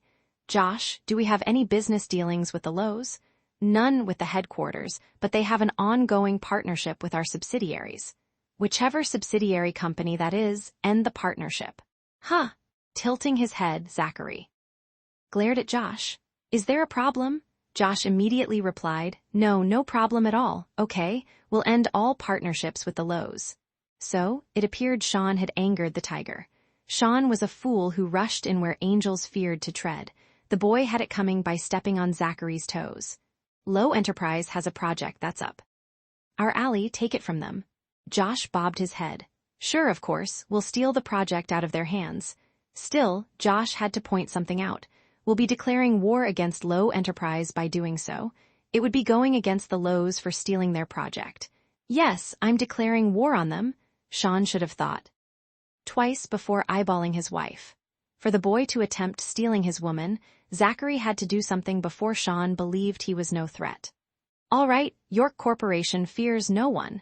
You're free to challenge anyone you want, and you have my full support. But Zachary, can you tell me what happened that made you go after Low Enterprise?" Stranger Marriage, Chapter 496. You should let it all out to me before the others arrive. Don't bottle everything up inside. You're not just harming yourself by doing that, but everybody in the company too. Zachary's rage brought forth hellfire. Josh was trying his best to keep the better days alive in the entire office building. "I saw Serenity with Sean when I was delivering her a coat." Josh was rendered speechless.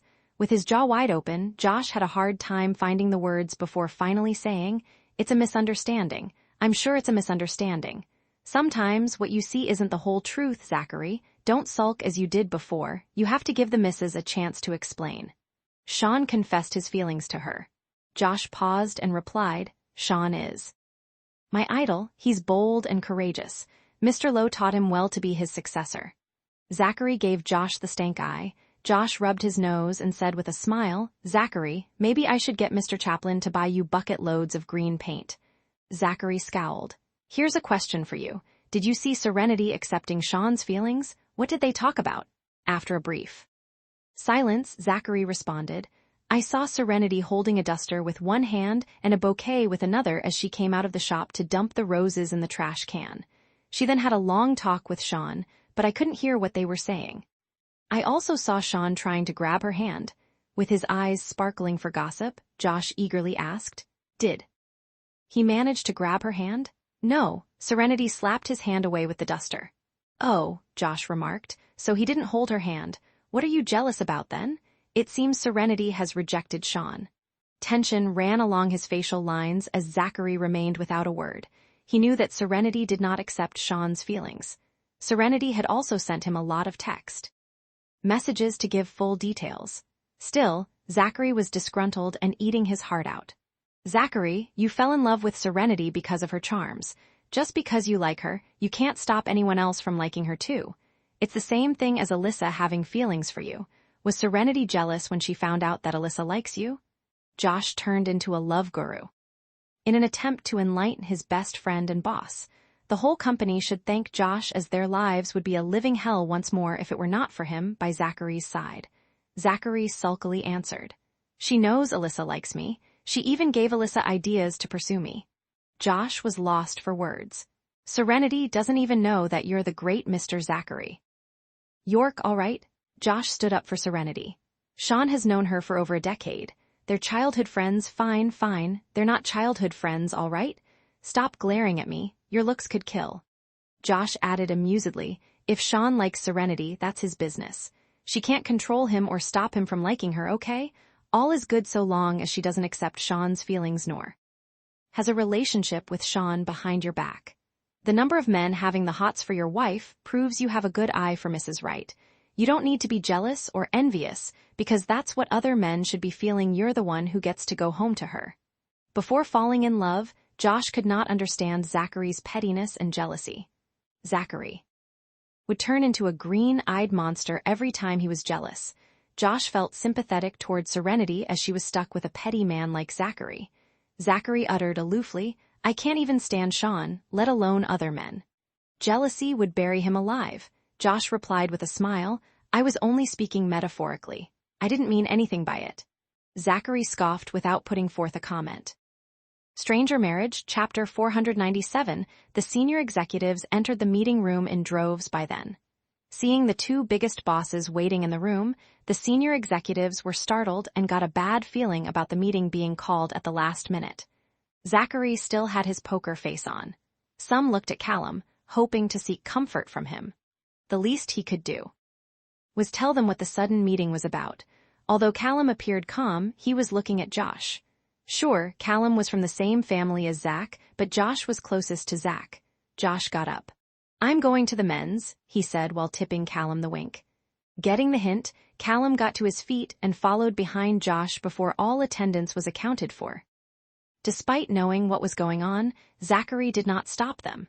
Zachary stared at the senior executives who were in the meeting room. Josh mentioned that he would drive his employees up the wall when he went mad. Zachary was interested to see how everybody was at a loss for words. Why are you looking at us like that, sir? What did we do wrong? Please give us a quick and painless death.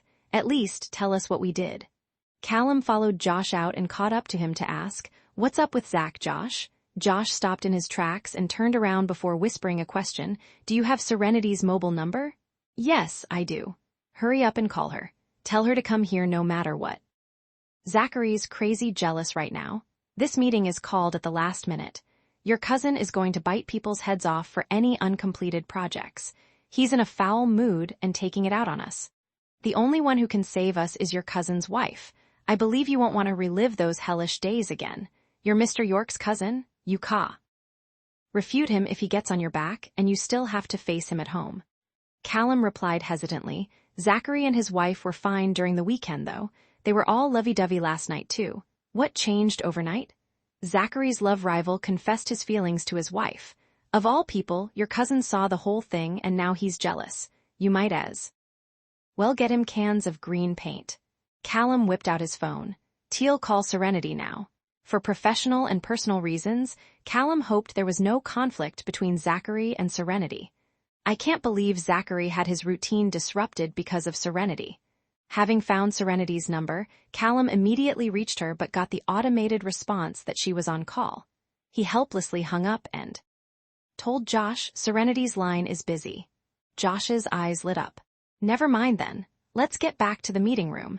The meeting should adjourn in less than 5 minutes. He bet Serenity was on the line with Zachary. The last-minute meeting should be over once Serenity soothed Zachary. Even if the meeting would go on, Josh or Callum would be left to preside over it. Whichever the case, they would be spared a telling off from Zachary. Eli, my hat's off to the missus. Zachary was a rather disciplined man, yet he threw his routine out the window because of Serenity. It was a good thing the senior executives were in the dark about the truth. Otherwise, they would be rendered speechless. Callum shared the same sentiment. I'm going to learn from Rowan and cling onto Serenity. I want to hold on to her tightly and don't let go too. Serenity had no idea there were people wanting to latch onto her. She was stuck in traffic for a while before escaping the road congestion. It took her another 10 minutes to get to York Corporation. Rain was pouring at this point. The temperature dropped even lower. Stranger Marriage, Chapter 498. Serenity stopped the car in front of York Corporation's building before giving Zachary another call. While on the road, she had called Zachary no fewer than 20 times. The jealousy-ridden sourpuss refused to take her calls. It made her worried sick. Fortunately, Zachary finally accepted her call. "I'm at the entrance of your office building." "Zachary, can you take 30 minutes off work? Come out. I need to talk to you." Jumping to his feet, Zachary approached the window in the meeting room and pulled open the curtains to look down. Since he was on a high floor and far away from the ground, Zachary could not tell if the car at the entrance belonged to Serenity. "Are you listening, Zachary? Say something." Serenity uttered anxiously, "Come out. I'll wait for you at the entrance until you're off work if you don't come out." Zachary's husky voice came through. "Hang on, I'll be right out." Closing the curtains, he turned on his heel to walk out of the meeting room. After hanging up on the call, he solemnly instructed, "Josh, take over the meeting." Josh nearly burst into laughter. He was right on the money. Still, Josh did not show it on his face when he answered, "Sure." Zachary ditched his senior executives and dashed out of the meeting room. He took the lift to the first floor and caught sight of Serenity when he walked to the entrance of the office building. Serenity was out of the car, holding the umbrella he threw onto her car hood. Zachary did not have an umbrella. Just as Zachary was about to run in the rain, a receptionist perceptively grabbed an umbrella and gave it to him. "It's pouring down heavy, sir. Take this." "Thank you." Taking the umbrella from the receptionist, Zachary took steady strides out with the umbrella. All the jealousy disappeared the moment he saw Serenity standing at the entrance. It never crossed Zachary's mind that Serenity would come all this way. It turned his frown upside down for sure. She cared about him. Sean could shove it even though the boy knew Serenity for more than a decade. "Zachary." Serenity felt like crying when the man finally made an appearance. He denied her the chance to explain, and he did so every single time. Zachary would take off without a word when he saw her with another man. It was not like she did him dirty. All Serenity did was turn Sean down and talk him into moving on. "Why didn't you wear the coat? Didn't I leave you one?" Zachary felt bad to see her without the coat he delivered, so he took off his jacket and draped it over her shoulders.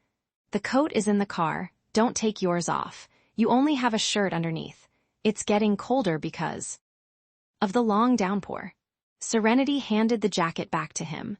Zachary then went to her car to grab the coat. It was a little wet because the persistent rain drenched the car hood. Even though he put an umbrella over the coat, the wet hood dampened the coat. Clamping the umbrella between his neck and shoulder, Zachary checked the insides of the coat with his free hand. He only draped the coat over Serenity's shoulders after confirming the insides were dry. "Zachary." Serenity looked at him as he held onto the umbrella. Tossing her umbrella aside, she ran over and jumped into his embrace to hold him tightly. Acting on reflexes, Zachary put his arm around her waist. Stranger Marriage, Chapter 499, "You're a B** starred. You won't even give me a chance to explain. What you see isn't always the truth." Serenity let go of Zachary and angrily pinched him on the arm. He scared her. She thought they were entering another phase of silent treatment. Zachary quietly took her pinching. It hurt like hell, but he did not care. All was good knowing that she cared about him. "Sean confessed his feelings to me, but I rejected him. I'm your wife. I won't leave you unless you decide you don't want me anymore." "Really?" The concealment of his identity came to mind. Would she stay by his side when she was to find out that he had been lying to her for so long? "Don't you believe me?" Letting out a sigh, Zachary pulled her into his arms. "Serenity, I was really angry when I saw you with Sean. My instinct told me to leave. I know that you were not to blame. Sean was all over you. The truth is I'm jealous. I'm green with envy. I'm jealous at the thought Sean loves you and that he has had the pleasure of knowing you for more than a decade." Zachary had not known Serenity for long. His relationship with her could not beat her decade-long relationship with Sean.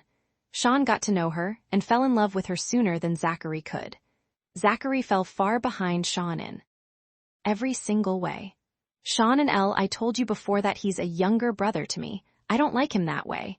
We wouldn't have gotten married if I had romantic feelings for him. I would have gone for Sean to give my sister peace of mind.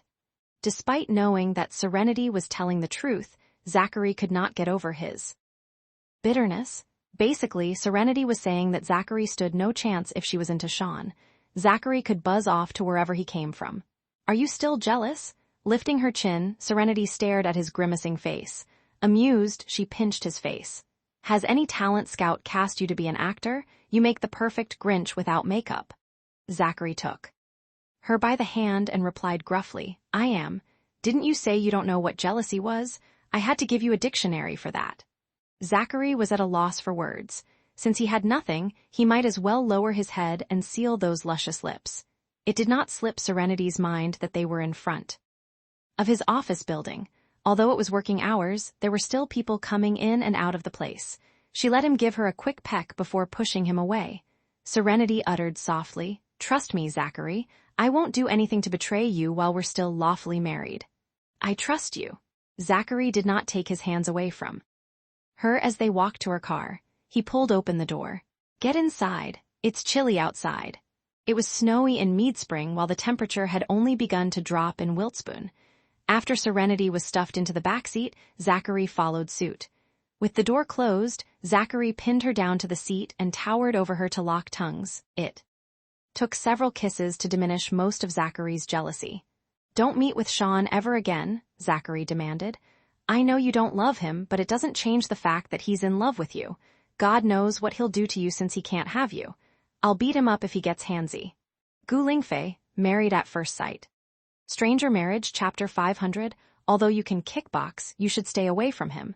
Your husband is petty-minded and can't stand to see you together with him. I'll get jealous even though he's the one all over you. Zachary was feeling jealous in the past, but he never admitted to it back then.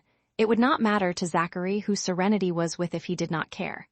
Now that he had feelings for Serenity, Zachary lost his head and was out for blood. I'll chase him away if he comes along, but I can't cut off his legs to stop him from coming. Zachary put on a stern look and said, I'll make sure he doesn't show his face. What are you planning to do? Don't do anything stupid.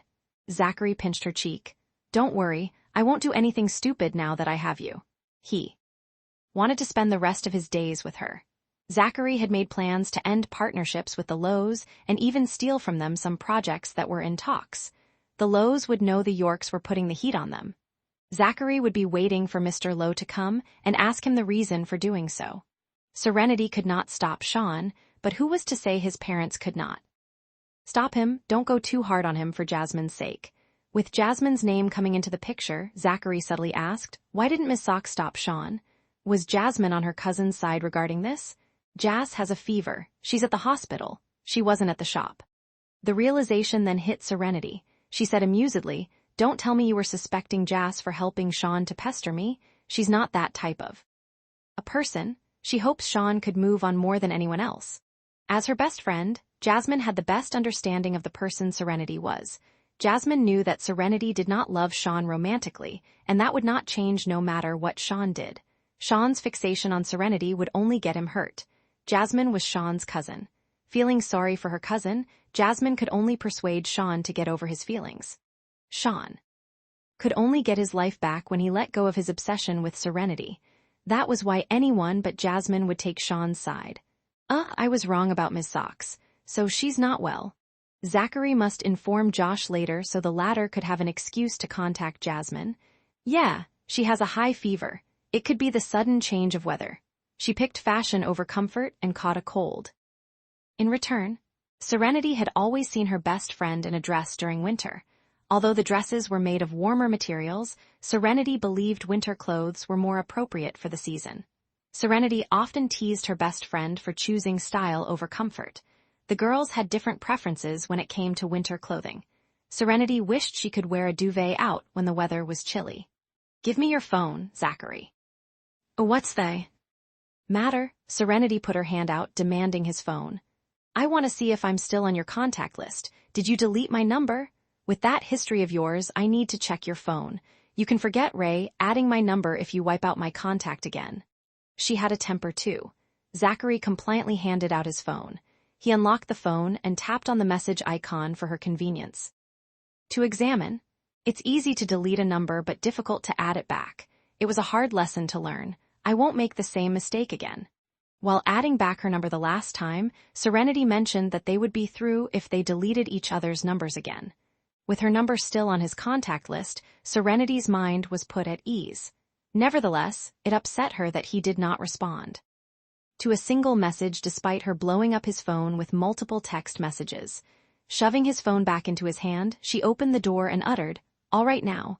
I've cleared the air, so get down. You should get back to work. I need to return to the shop. Alyssa brought her mother there. I told her to watch the shop for me." Zachary stared at her and asked, "Are you angry, Saren?"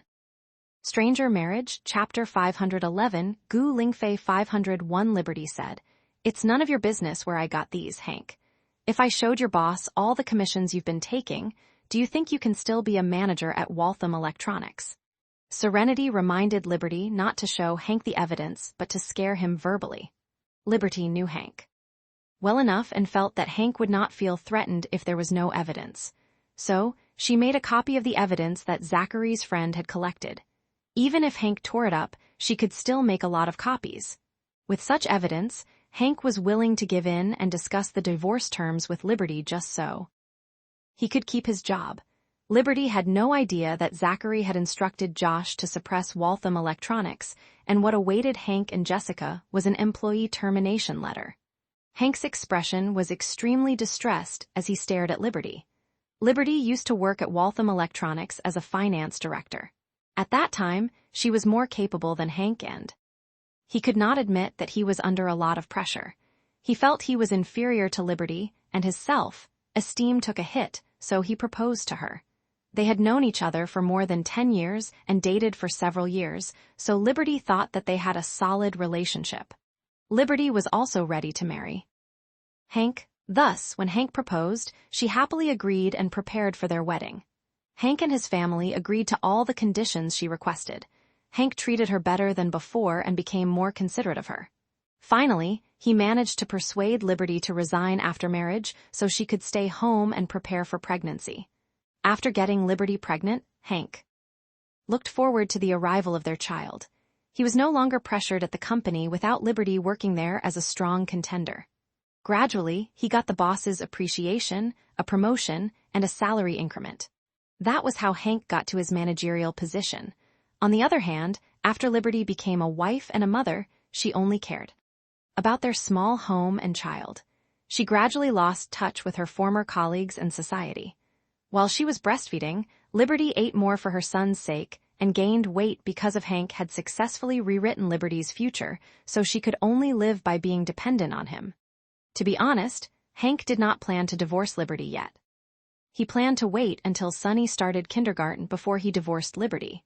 That way, his parents could take over the task of taking care of Sonny. This was all unexpected. After Hank finally drove Serenity out of his house, Serenity married Zachary, and his plans gradually evolved out of his control. Perhaps he had made the wrong move. He should not have listened to his mother and sister to drive Serenity away or made a fuss about taking in his nephew for junior high. If Serenity had stayed with them, Hank and Liberty might not have turned against each other so quickly. After Jessica saw the evidence, her face turned glum. Jessica nudged Hank, who was still glaring at Liberty. Hank was pulled back from his faraway thoughts and saw Liberty drinking a glass of juice calmly. He felt that Liberty had lost weight, but did not know whether it was because Liberty had a difficult time adapting to returning to the workforce or because of what happened with Sonny. Liberty was quite the beauty before marriage. Welcome to NovelsAudio.com. We hope you have a relaxing and enjoyable time.